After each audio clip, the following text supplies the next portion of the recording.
අපි අද ආරම්භ කරනකොට මේ ගීතා හේරත් මන්ත්‍රීතුමිය අසනීප නිසා නොපැමිණෙන බව දැනුම් දීලා තියෙනවා. අපි දැන් මෙතන ඉන්න නිලධාරීන් ගොඩක් දන්නවා මේ පහුගිය කාලේ ඇවිල්ලා. නමුත් මීට පෙර මෙතන මේ සාකච්ඡාවට නොපැමිණි නිලධාරීන් ඉන්නෝ නම් එතුමන්ලාව අඳුන්වලා දෙන්න කියලා මම ඉල්ලීමක් කරනවා.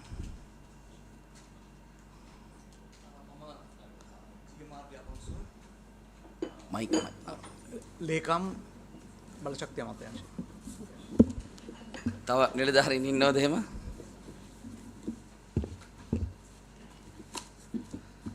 එහෙමනම් අපි මේ මාතෘකා අද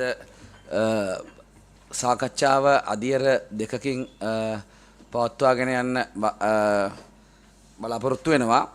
මහජන උපයෝගිතා කොමිසම තෙල් මිල සහ තෙල් මිල වැඩිවීම අඩුවීම සම්බන්ධව ඉන්වොල්ව්මන්ට් එකක් තියෙනවද?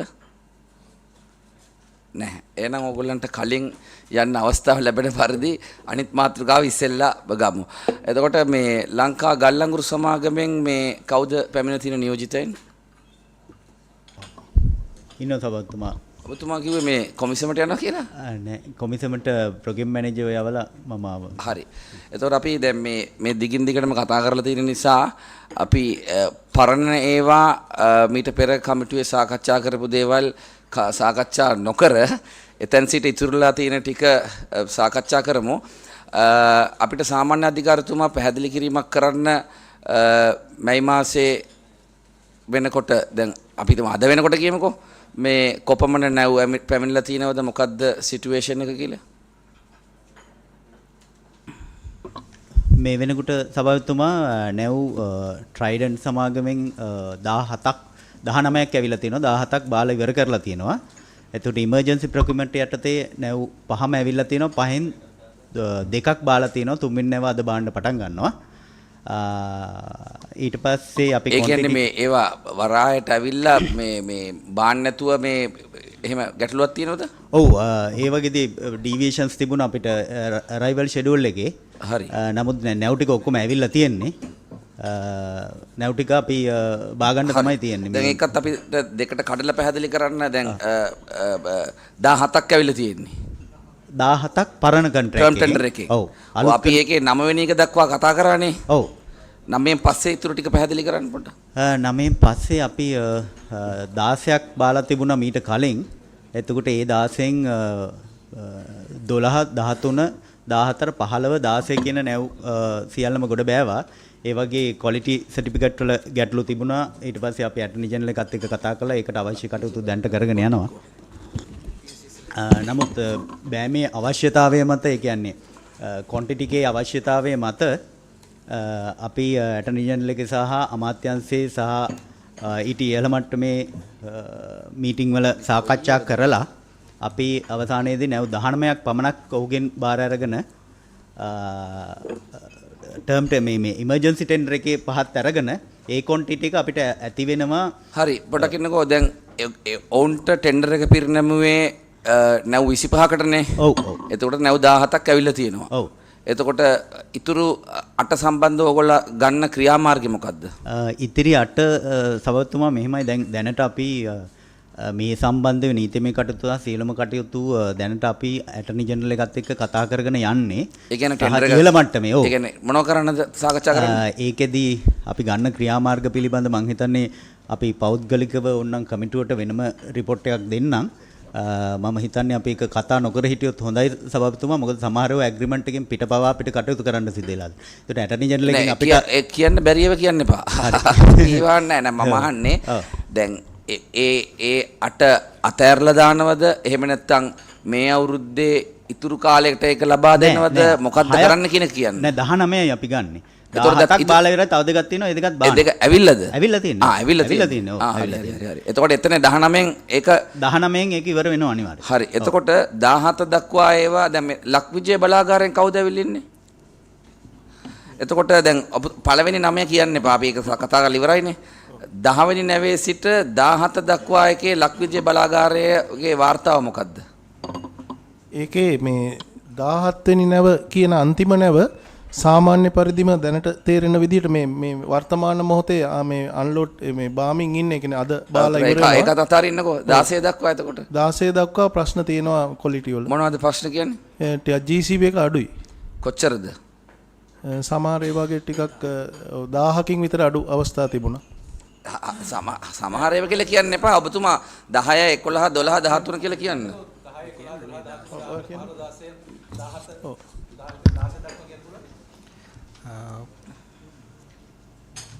ඩිස්චාර්ජ් පෝට් එකේ ඩිස්චාර්ජ් පෝට් රිපෝට් එක ගත්තන් පස්සේ 11 වෙනි 12 වෙනි එකේ 4899යි 13 වෙනි එකේ 4989යි 14 වෙනි එකේ 4969යි 15 වෙනි එකේ 5839යි 16 ඔව් එතකොට ඒක පොඩ්ඩයි අඩු. ඔව් හරි. 16 ගත්තයින් පස්සේ 4974යි ඒ වගේ සමස්ත. ඔව් 10 11 12 කිව්වේ නෑ. 11 වෙනි එකේ 5947යි. ඒක එතකොට පාස්නේ. ඔව් 11 වෙනි එකේ 5947 පාස් එක. පාස්. ඕකේ. එතකොට ලක්විජය රිපෝට් එක අනුවත් පාස් එක. ලක්විජය රිපෝට් එක අනුව තියෙන 4476යි. දැන් ඔයගොල්ලෝ මේ 17 වෙනි නැව ඩිරෙක්ට් ෆීඩ් කරනවද? 17 වෙනි නැව ඩිරෙක්ට් ෆීඩ් කරනවද? ඔව් කරා. කරා සර්. ඒක 17 බානවා කිව්ව තාම. නෑ ඩිරෙක්ට් ෆීඩ් කරනවද බලනකොට?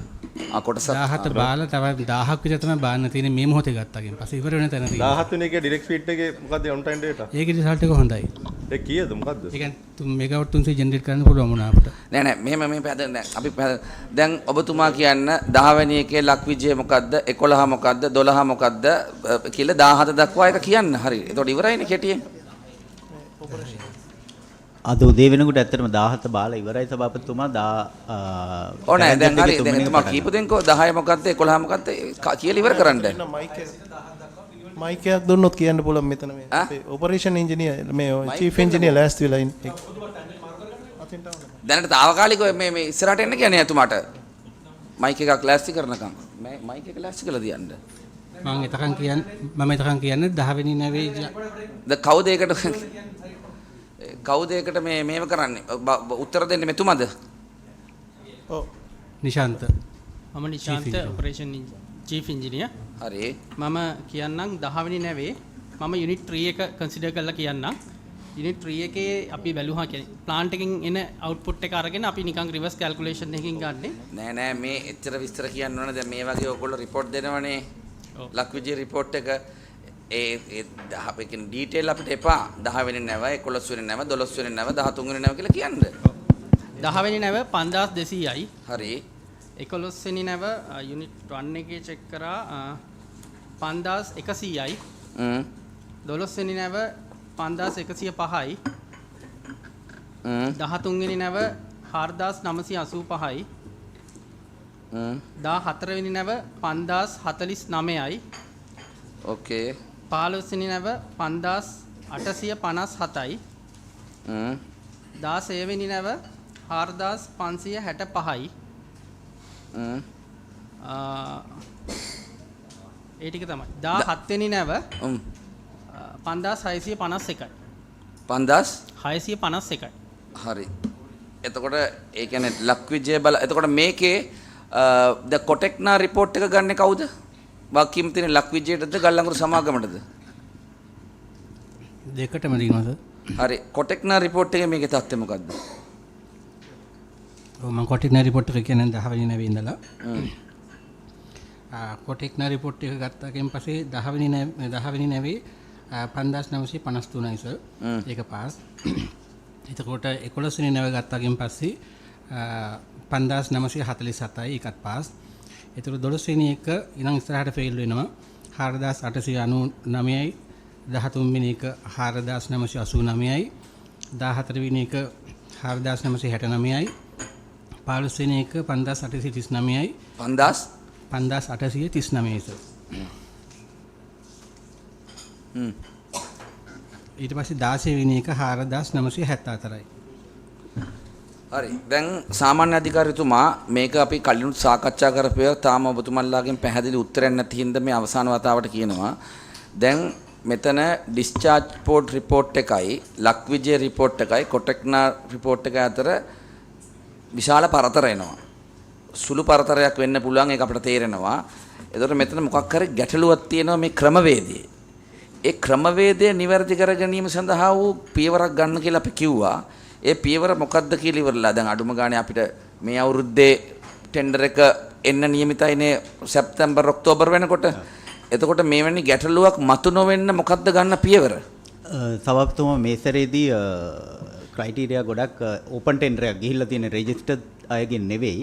එතකොට ඒකෙදී කන්ඩිෂන්ස් ටික දැම්මා ටෙස්ටිං එකේදී ලෝඩ් පෝට් සහ ඩිස්චාර්ජ් පෝට් දෙකම අපි විසින් අපොයින්ට් කරන ඇග්‍රීගේට් ලැබ් එකේ ගල්ලංගුරු සමාගම. ගල්ලංගුරු සමාගම විසින් අපොයින්ට් කරන ලැබ් එකේ ඒගොල්ලෝ දෙන එකක් නෙමෙයි. ඒක මත ඩිපෙන්ඩ් වෙන්නේ නැහැ අපි. අර දෙක මත තමයි ඩිපෙන්ඩ් වෙන්නේ. හරි. ඊට පස්සේ තව සප්ලයිස්ලාගේ ක්‍රයිටීරියා එක වැඩි කරා නෑ මම particularly අහන්නේ මේ lab report සම්බන්ධව. ලැබ් රිපෝට් එතකොට අපි කියමු එහෙම ඒක හොඳයි. එහෙමත් කරලා මොන හරි පරස්පරතාවයක් ආවත් ඊළඟ ඔප්ෂන් එක මොකද්ද? එතකොට සප්ලයිට අපි දීලා තියෙනවා ඇක්‍රිඩේටඩ් ලැබ් ලිස්ට් එකක්. ලිස්ට් එකක් දීලා තියෙනවා. ඒ ලැබ් වලින් අපි දෙගොල්ලෝ ඇග්‍රි වෙනවා ඇග්‍රීමන්ට් එක සයින් කරනකොට මේ ලැබ් වල චෙක් කරන්න පුළුවන් කියලා රෙෆරන්ස් සාම්පල්. දැන් අපි දැන් කතා කරන්නේ නැහැ මීට කලින් කතා කරා හැබැයි ඕකේ ප්‍රොසෙස් එකේ සම්බන්ධව. හරිද? දැන් කෙනෙකුට සාම්පල් මාරු කරන්න පුළුවන්. CCTV තියෙනවද නැද්ද වගේ තාක්ෂණික කරුණු ගණනාවක් තියෙනවා. ඒවා ඔක්කොටම එහෙම නොවෙන්න වග බලා ගැනීම ඔබතුමන්ලාගේ වගකීමක්. ඒකට සභාපතිතුමා ලෝඩ් පෝට් එක සහ ඩිස්චාර්ජ් පෝට් එකේ දෙකම ජොයින්ට් කස්ටඩි එකක් දානවා. ඒගොල්ලෝ අනිවාර්යෙන් ඒකට ජොයින්ට් කස්ටඩි එකට ඇපිය වෙන්න ඕනේ. ඒ කියන්නේ ඒගොල්ලෝ ඉදිරිපත් කරන්න ඕන රිප්‍රසන්ටේටිව්ස්ලා ඉදිරිපත් කරේ නැත්නම් අපි ගන්න රිසල්ට් එක ෆයිනල් වෙන විදිහට ගන්න. හරි. එතකොට අපිට මහජන උපයෝගිතා කොමිසමේ මැතිතුමාලා පොඩ්ඩක් කියන්න මේ 10 ඉඳලා දැන් 17 තාම මේ ඩිරෙක්ට් ෆීඩ් එක පටන් ගත්ත විතරයිනේ. එතකොට මේ ලක්විජය බලාගාරයේ වාර්තාවලට අනුව දැන් ඔබතුමාලා ඩේලි රිපෝට් එකක් හම්බෙනවනේ. එතකොට මේකේ ගණනය කිරීමක් කරලා තිනවද කොච්චර මෙගාවට් ප්‍රමාණයක් ජනනය වෙනවද කියලා ඉවරලා?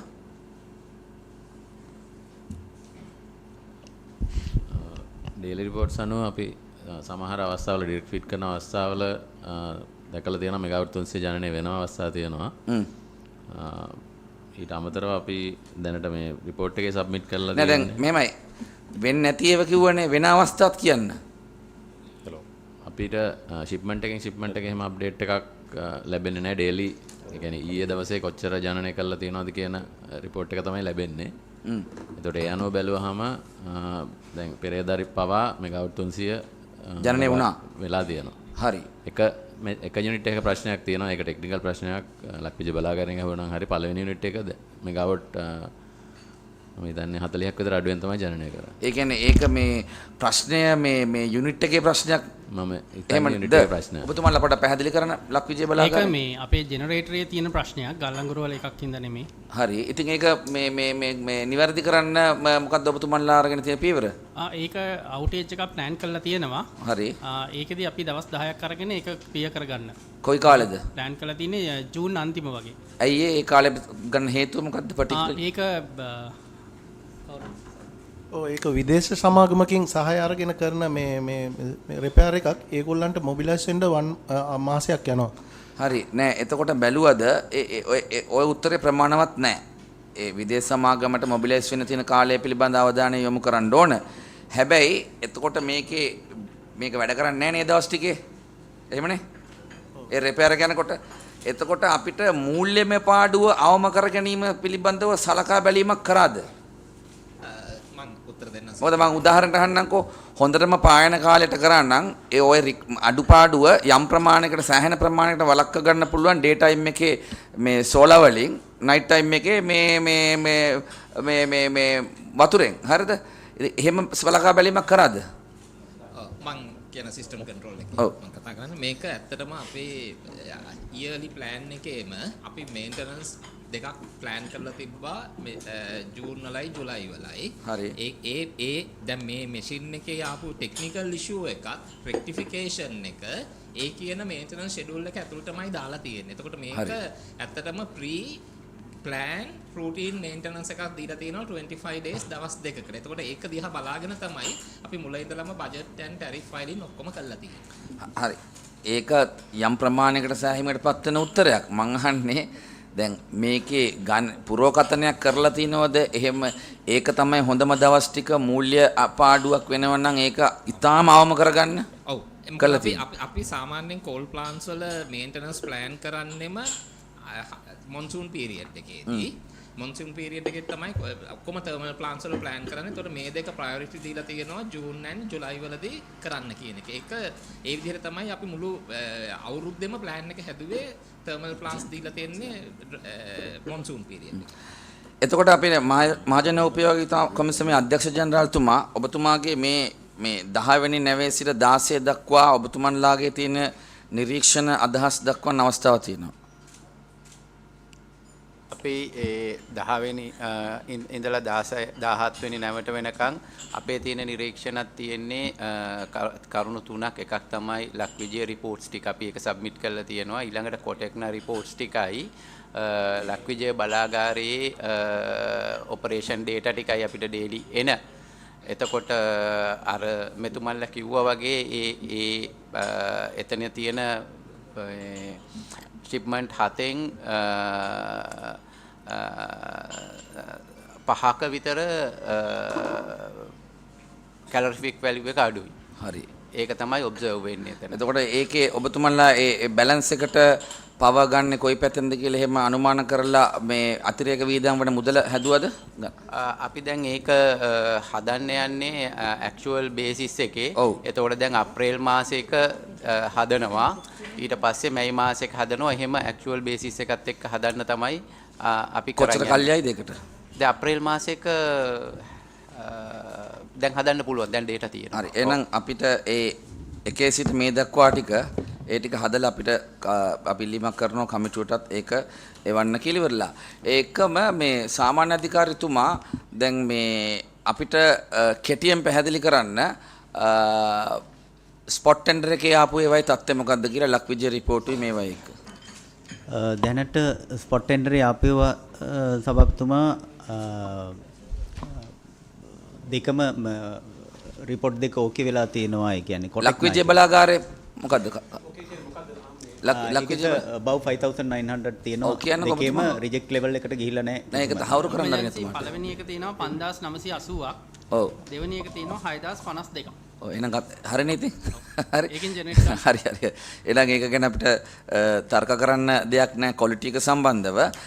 හැබැයි අපි ඊළඟ එකට ඊළඟ මාතෘකාව මේ සාමාන්‍ය අධිකාරතුමා ඔබතුමාලා මේ අවුරුද්දේ ටෙන්ඩර් එක සම්බන්ධව හරිද මෙවැනි අඩුපාඩු නොවෙන්න මේ තත්ත්වයේ නිර්මාණය නොවෙන්න අරගෙන තියෙන පියවර ගන්නා වූ පියවර සහ ඒ හරහා මේ අඩුපාඩු මැකෙන්නේ කොහොමද කියලා ඉවරලා පාර්ලිමේන්තුවට වාර්තාවක් ලබා දෙන්න ඕන. මොකද මම අපි කියන්නේ 100% කවර් නොවෙන්න පුළුවන්. නමුත් උපරිම ප්‍රමාණය තියෙන්න ඕනේ. දැන් අපි මේවයි දැක්කපු තාක්ෂණික දුර්වලතාවයන් තිබ්බා. ඒ දුර්වලතාවයන් මගහැරවලා විශේෂයෙන්ම අපි ලේකම්තුමා ඔබතුමා අමාත්‍යාංශයේ ප්‍රධාන ගණන් දීමේ නිලධාරීවරයා විදියට අපි පාර්ලිමේන්තුවෙන් වක්කීම් පවරන්නේ ඔබතුමාට මේ ගල්ලංගුරු සමාගම හරහා ඒ ගන්නා වූ ක්‍රියාමාර්ග මොනවද කියලා සහ තිබ්බ නෛතික අඩුපාඩු කොහමද වෙනස් කරලා දැන් හදාගන්න කියලා උසාවි ගිහිල්ලා සල්ලි ගන්න කියන කතාව වගේ ඒවා නෙමෙයි ඈ.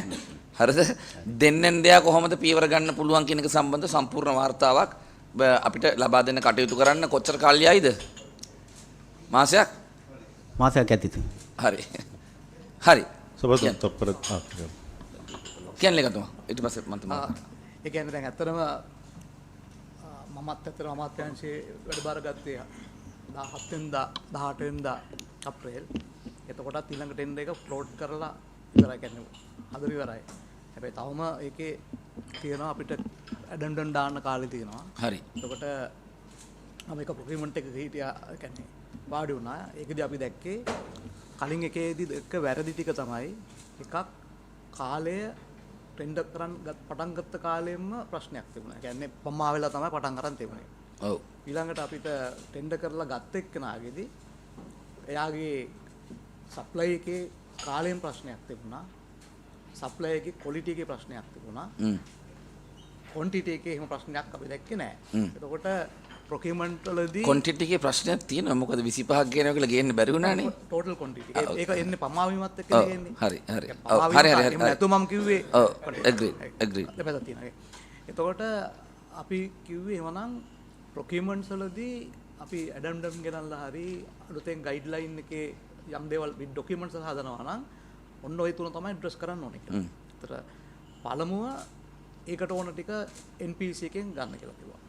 එතකොට දැන් එක්කෙනෙක් ෆේල් වුණාම ඊට පස්සේ ආපු ප්‍රශ්න කොහොමද අපි හදිස්සියේ යන්නේ කියලා. එතකොට අන්න ඒ වලට උත්තර මේ ගයිඩ්ලයින්ස් වලින් ගේන්න කියලා කිව්වා.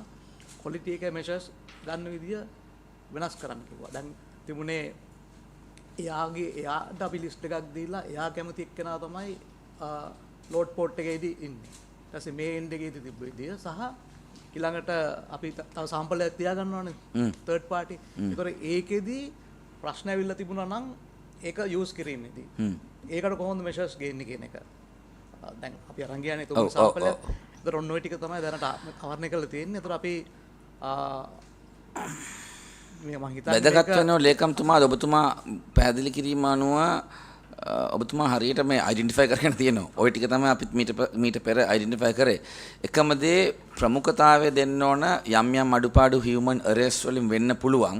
එහෙම එරර් එකක් ආවොත් ඒක පාඩුවක් නොවෙන්න. විශේෂයෙන්ම දැන් නැව් පළවෙනි නැව් 1 2 3 ලක්විජය බලාගාරයේදී අවශ්‍ය ප්‍රමාණය එන්නේ නැති වුණාම මෙතුමන්ලට හැකියාවක් තිබෙන්නේ නැහැ අවමතරමින්. ඒ කියන්නේ දෙවෙනි තුන්වෙනි හතරවෙනි පස්වෙනි එක නෙගෝෂියේට් කරලා මේ ගානට ගන්න පුළුවන්ද කියලා බලන නීතිමය ප්‍රස්තාවක් තිබෙන්නේ නැහැ කියලා කිව්වා. එහෙම වුණා නම් මේ ගැටලු මතුවෙන්නේ නැහැ. දැන් උදාහරණයකට එහෙම දෙවෙනියට 5යි තුන්වෙනියට 5යි හරි මොන හරි ක්‍රමවේදයකින් ගිහිල්ලා ඒ ටික નિયમિત කාලය තුල ඒ ක්වොලිටියට ගෙනාව නම් මේ ගැටලු මොකුත් මතුවෙන්නේ නැහනේ. ඔබතුමා දැන් මේ ඇමෙන්ඩ්මන්ට් කරන්න තාම වෙලාව තියෙන නිසා හරිද විශේෂ මැදිහත් වීමක් කරලා ඉවර වෙලා අමාත්‍යාංශ ලේකම්වරයා විදියට එහෙම හිඩස් තියෙනවා නම් ඒ ටික ඔක්කොම සම්පූර්ණ කරගන්න මේක අවෝඩ් කරන්න කලින්. මොකද ඊට පස්සේ අස්සය ගියයින් පස්සේ ස්ථාලේ වහලා වැඩක් නැහනේ. සහ මේක තියෙන කාටේල් එක කඩන්න අවශ්‍ය පීවරත් ගන්න ඕන. මොකද ඒකාධිකාරය කියන එක හැම වෙලාවෙම පාරිභෝගිකයාට පාඩුවක් වෙනවා. ඉතින් ඒ නිසා ඒ කාටේල් එක කඩන්න මොකද මේ එක පුද්ගලයෙක් හෝ එක සමාගමක් මත මේ ලංකාවේ විදුලි බලයෙන් 40% තීරණය කරන්න ඉඩ දෙන්න බෑ. හරිද? ඉතින් ඒ කාටේල් එක කඩන්න විශේෂයෙන්ම මේ අවම ප්‍රයිස් එක වගේම ක්වොලිටි මේන්ටේන්ස් කරගෙන දැන් අපි අවම ප්‍රයිස් එකට කියලා ක්වොලිටි එක නැති කියන ප්‍රශ්නයක් ආවේ. හරිද? ඉතින් ඒ පිළිබඳව විශේෂ අවධානය යොමු කරන්න කියලා අපි ඔබතුමාගෙන් ඉල්ලීමක් කරනවා. සබතුමා මට කාරණයක් දැන් ලේකම්තුමා දැන් කලින් ක්‍රමවේදයක් තිබුණා ස්පොට් ටෙන්ඩරයක් සහ ටර්ම් ටෙන්ඩරයක් කියලා දෙකක් කරනවා. ඒකේ මූලධර්මය උනේ හදිසි එකක් බලශක්ති සුරක්ෂිතතාවය ආරක්ෂා කරගන්න එක සමාගමක් ෆේල් වුණත් අනෙක් සමාගම සප්ලයි කරනවා. ඒ වගේම මූලාශ්‍ර දෙකක් නිසා වඩා හොඳ මේ රට පැත්තෙන් ආරක්ෂාවක් ලැබුණා. දැන් මෙවර ටෙන්ඩරේ ටර්ම් ටෙන්ඩරයක් යන්නේ. ඒ ස්පොට් ටෙන්ඩරයක් නෑනේ මේ කියන්නේ 2026 27 වාරය සඳහා ටර්ම් ටෙන්ඩරයක් විතරනේ තියෙන්නේ. කොහොමත් ප්‍රොකියුමන්ට් කමිටුව එක 24 ගයිඩ්ලයින් පස්සේ වෙනස් වෙලා තියෙනවානේ. ඔව්. එතකොට ඒගොල්ලන්ට බලය දීලා තියෙනවානේ ඒකෙදි ටර්ම් සහ ස්පොට් යන්න. ඔව්. ඒ නිසා ඒකට ඉඩ තියාගෙන තමයි කෝල් කරන්නේ. ඒ කියන්නේ ඒ ඔපචුනිටි එක මේ ජෙනරල් මැනේජර් එක ඒ ඔපචුනිටි එක තියනවද මෙතන මේ ක්වොන්ටිටි එකේ ස්පේස් එක තියනවද ටර්ම් ටෙන්ඩර් එකට? ඔව් අපිට ඉමර්ජන්සි යටතේ මේ දීලා තියෙනවා හදිසියේ වගේ අවස්ථාවක් ආවොත් සහ දැන් මේ හදිසි අවස්ථාවක් ආවොත් නෙමෙයි පටන් ගන්නකොට ඉස්සර ඔබතුමා දන්නවනේ ඉස්සර ටර්ම් ටෙන්ඩර් සහ ස්පොට් ටෙන්ඩර් කියන එක ඔරිජිනල් ප්ලෑන් එකේ කොටසක්. ඔව්. ඉමර්ජන්සි මේ ප්‍රොකියුමන්ට් නෙමෙයි. ඉමර්ජන්සි ප්‍රොකියුමන්ට් හැම වෙලාවෙම මේ පාඩුයි. ඔව්. නමුත් සැලසුම් කරපු ස්පොට් සහ ටර්ම් ඒ කියන්නේ ප්‍රී ඕගනයිස් කරපු එකක් තියෙනවද කියලා අහන්නේ. නෑ දැනට එහෙම නෑ මේ සභාපතිතුමා. නමුත් නෑ දැන් අපි ඕපන් ටෙන්ඩර් එකක් කෝල් කරලා තියෙන නිසා දැන් අපිට රෙජිස්ට්‍රේෂන් ප්‍රොසෙස් එකත් අලුත් කරන්න වෙලා තියෙනවා. එතකොට ඒකට දැන් මේ ටෙන්ඩරේ ඉවැලුවේෂන් එක ඉවර වෙලා අපිට ටයිම් තියෙනවා ස්පොට් එකක් යන්න හදිස්සියක් ආවොත් අපි මෙහෙම අහමුකෝ මේ අහන හේතු වෙන එකක්. දැන් ඔබතුමන්ලා මේ පාර ටර්ම් ටෙන්ඩර් එකට දාපු අවම සුදුසුකම මොකද්ද? qualification wise නේද ඔබතුමා ඇත්තටම 2 million metric tons last 3 years වලදී 36 months වලදී supply කරලා තියෙනවා ඕනම જાතියක cold නෑ 5900 ඒ කියන්නේ අපේ quality එකේවා minimum 1 million total එක තියෙන්න ඕනේ 2 million. 2 million. එතකොට financial capacity එක Financial capacity එක තියෙන්න ඕනේ 300 million for last 3 years. 300 කලින් තිබුණේ million 150. ඒක අපි 300 million වලට ගෙනාවා. right. එතකොට ඒක හොඳයි. තව එකක් තියෙනවා working capital එක තිබුණේ 15 million. ඒක working capital එක ගෙනිච්චා 30 million වලට. 15 million dollars. dollars ඒක 30 million. එතකොට දැන් මේ මෙහෙම ප්‍රමාද ගාස්තු එහෙම නැත්නම් මේ quality බාල වුණාම මේ පාඩු පීවණේව සම්බන්ධව මොකද්ද ගත්තු පීවර?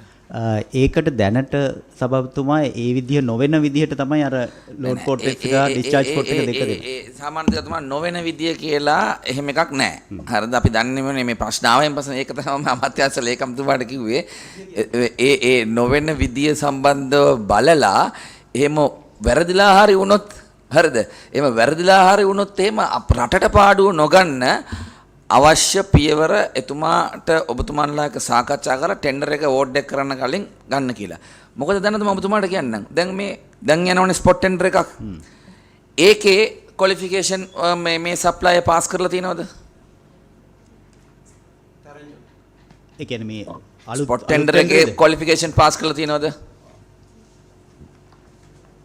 ඒ කියන්නේ මේ ටැරන්ජොට්ලගෙන් දැන් 95ක් ටෙන්ඩර් එක දීලා තියෙනවනේ.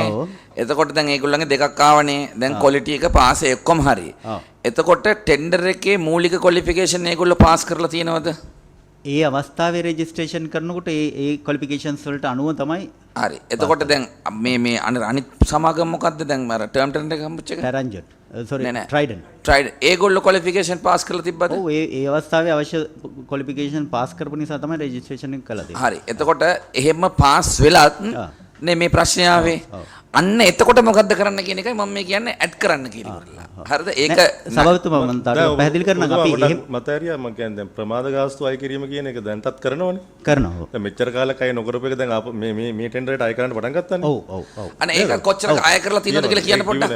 ඒකේ දැනට සභාපතිතුමා අපි 6කට අය කරලා තියෙනවා. කොච්චරද?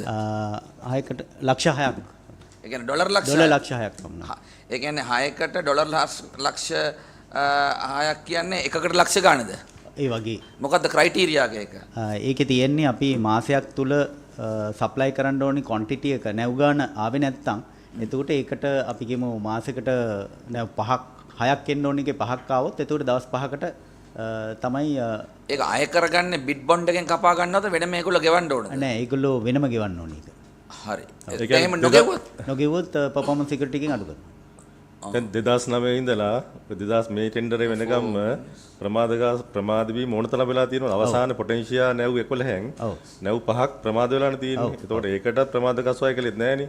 දැන් මේකට ඔයගොල්ලෝ අය කරලා තියෙනවා. ඒතකොට ඉදිරියේදී ඒක කන්ටිනියු කරන්න තියෙන්නේ. කන්ටිනියු කරනවා. හරිද? ඒතකොට ක්වොලිටි අඩු වීමට අදාළ කරන ඔයගොල්ලන්ට දඩ ගැසීමක් කරනවා. ඒතකොට ඒක ප්‍රමාණාත්මකද නැද්ද කියන එක පිළිබඳව තක්සේරු කරලා වෙච්ච අත්දැකීමත් එක්ක ඒකට මොනවා හරි ඇඩ් කරන්න තියෙනවනේ ඒක බලන්න. අන්න ඒක තමයි මම ඊළඟට අහන්න හිටියේ. දැන් ඔබතුමාට දැන් මේක හොඳයි. ප්‍රමාද ගාස්තු මේ ඒතකොට 94ම අය කරගන්න වෙනවා. හරිද? ඒක හොඳයි. යම් මේකක් තියෙනවා. එතකොට දැන් මේ ක්වොලිටි ලොස් වීම සම්බන්ධව දඩ ගැසීම සඳහා ගණනය කිරීම කරන්නේ මොන ආයතනෙන්ද මොකද්ද ක්‍රමවේදය?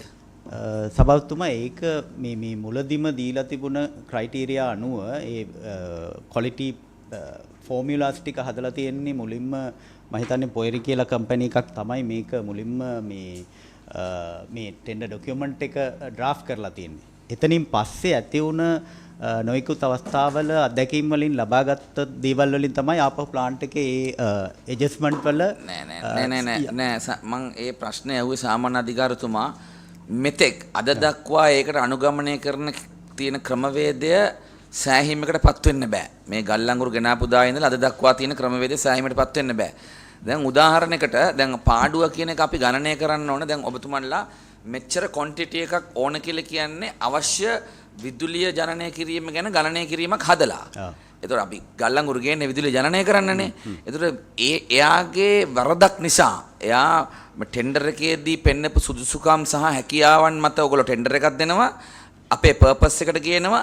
ඒ පර්පස් එක ඇචීව් නොවුනහම අපිට එන ලොස් එක ඒ රේෂෝ එකෙන් හදන්න බෑ. එතකොට අපි හදන්න ඕන ඒ වෙනුවට කොහෙන් හරි විදුලිය මිලදී ගන්න ඕන ඒකට යන ගන්නට එන්න ඕන. ඉතින් එහෙම ඔයගොල්ලෝ වෙනස්කමක් කරලා තියෙනවද? සභාපතිතුමා මේක පිළිබඳව සාකච්ඡාව ගොඩාක් දීර්ඝව ගියා.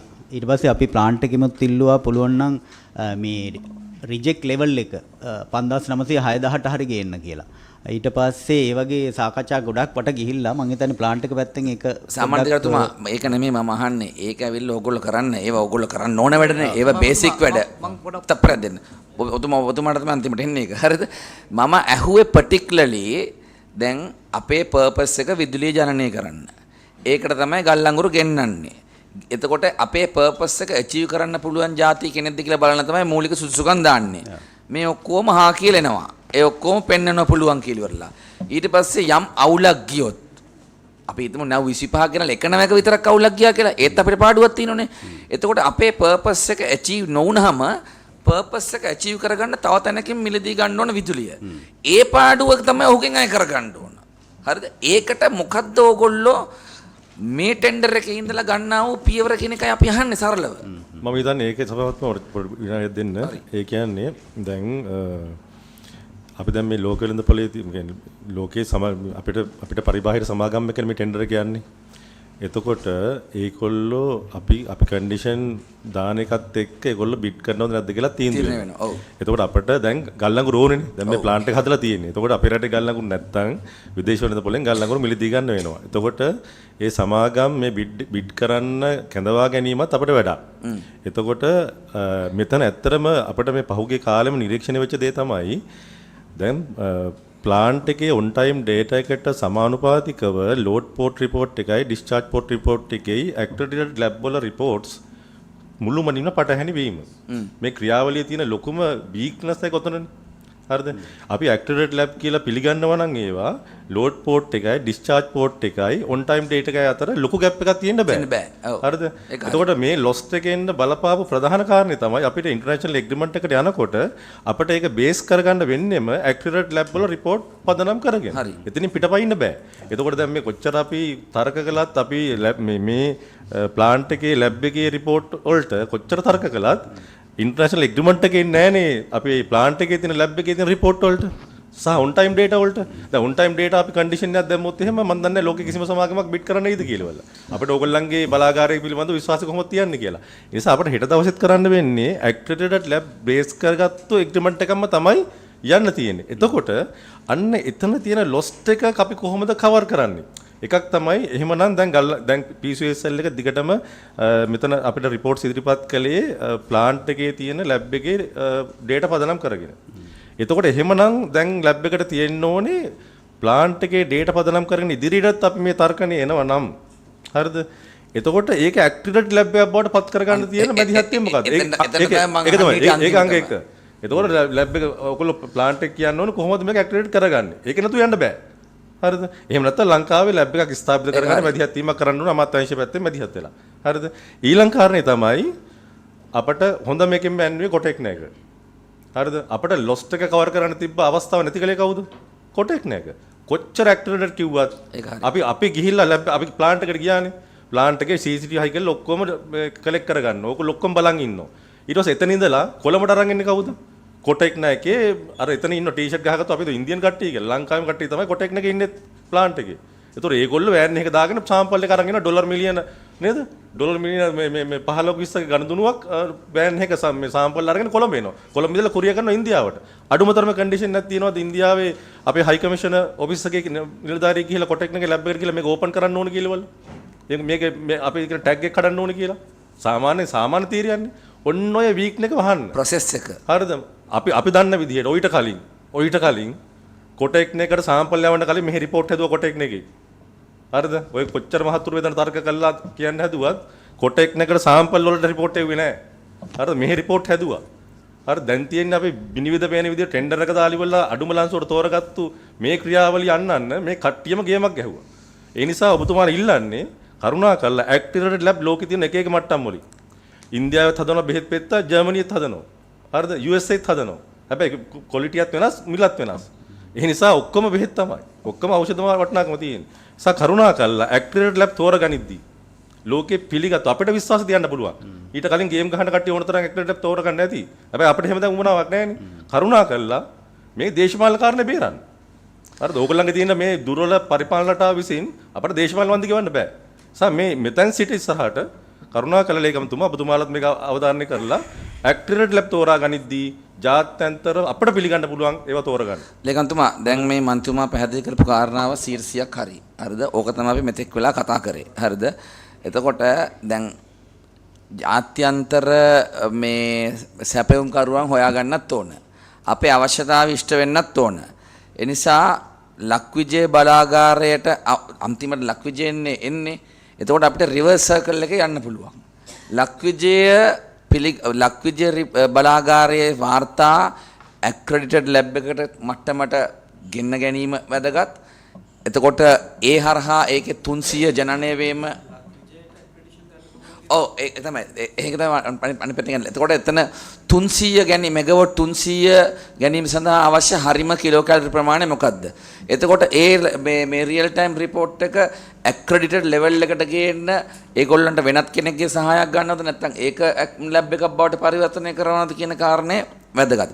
තුන්වෙනි එක මම ඔබතුමාට සාමාන්‍ය දෙයක් කලින්ම කිව්වේ ප්‍රොසෙස් එක. හරිද? දැන් උදාහරණයකට දැන් මෙතුමා කියපු එක තමයි මම අර චුට්ටක් මෙතුමා කියපු එකම තමයි. හරිද? දැන් තුන්වෙනි පාර්ශවයක් අතට තහවුරු කිරීමේ සාම්පල් පරීක්ෂණාගාර වලට සාම්පල් ගෙන යාම පිළිගන්න බැරි කාරණයක්. ඒක වක්කීම තියෙන අපේනේ. සල්ලි දෙන්නේ අපි. විදුලිය අවශ්‍ය අපිට.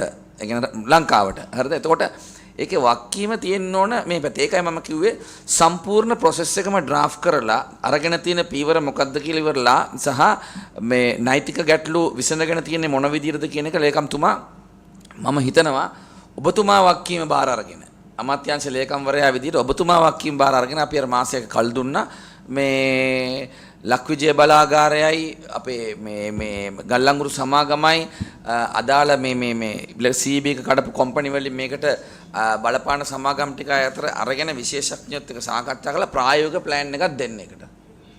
හරි. සභාපතිතුමා පොඩි පැහැදිලි කිරීමක් කරන්නද? ඔව්. ඇත්තටම ඕක සිද්ධ වුණාට පස්සේ මේ සැරේ පළවෙනි සාම්පලේ අපි යවුවා රෙෆරන්ස් සාම්පලේ. ඒ යවනකොට ඒක අපි යවලා අපේ එම්බසි එක ගියා විට්නස් කරන්න. ඒ අතරතුර දෙවනි සාම්පලේ ඉඳලා සභාපතිතුමා අපි සාමාන්‍ය අධිකාරිතුමා දැන් අපි ඒකට උත්තර බලාපොරොත්තු වෙන්නේ නැහැ. ඔබතුමාලාට මම එක දෙයක් කියන්නගේ. ඔව්. නෑ අපි මාසෙක කල් දුන්න ලිඛිත වේවත් නැච්චරයි. මට තපර දෙන සභාපතිතුමා එක මගේ මුල් ප්‍රශ්නෙට උත්තරයක් ආවේ නැහැ. ඒ තමයි සැලසුම් කරන ලද ස්පොට් සහ ටර්ම් ටෙන්ඩර් කියන ක්‍රමවේද දෙකම පාවිච්චි කිරීම කියන විසඳුමට කාලකට කලින් එළඹෙන අවස්ථාවල මම සහභාගී වෙලා තියෙනවා. ඒකේ තියෙන හොඳ නරක කතා කරලා තියෙනවා. ඒතර මම PUCSL-එකෙන් අහනවා ඒ ක්‍රමවේදය අතහැරලා දැන් මේ කියන විදිහට සම්පූර්ණ ප්‍රමාණයෙන්ම ටර්ම් ටෙන්ඩර් එකට යෑම රටේ බලශක්ති සුරක්ෂිතතාවයේ පැත්තෙන් සහ ආර්ථිකමය වශයෙන් සුදුසුද නැද්ද? PUCSL අපි පැත්තෙන් බැලුවහම දැන් වෙලා තියෙන සිදුවීමත් එක්ක බලනකොට මුළු සම්පූර්ණම එකම සප්ලයර් කෙනෙකුට ලබා දීම තුල රිස්ක් එකක් තියෙනවා කියන එක අපිට පැහැදිලිවම පේනවා. එතකොට ඒක ටර්ම් ටෙන්ඩර්ද ස්පොට් ටෙන්ඩර්ද දාන්නේ කියන එක තීරණය කරගන්න ඕනේ මේ අදාළ ආයතන. නමුත් අපි හිතනවා ඒ රිස්ක් එක දැන් අපි රිස්ක් එකක් ගැන කතා කරන්නේ රිස්ක් එක අවම කරන්න නම් දෙවනි පාටි එකක් ඉන්න තරමට ඒ රිස්ක් එක අවම කරගන්න දෙවෙනි නෙමෙයි දෙවෙනි තුන්වෙනි ගියත් කමක් නැහැ. හොඳයි. ඊළඟට මම දැන් මම හිතන්නේ මේ ලේකම්තුමා මේ කතාව මම මේ ඉතිහාසය දන්න හින්දා කියන්නේ මම මේ මුල් ඔය ක්‍රමානුකූලව මේ අදහස් දැනුම සහ ක්‍රමවේදයන් වෙනස් වීමේ සාකච්ඡාවලට මම යම් කාලයක සහභාගී වෙලා තියෙන හින්දා මම මේ කියන්නේ ඔයා මේ හොඳ දේවල්. ඒ කියන්නේ මේ ගොඩ පිටින් තනි කෙනෙකුට දීමේ අවදානම අපි දැන් අත්දැක්කා.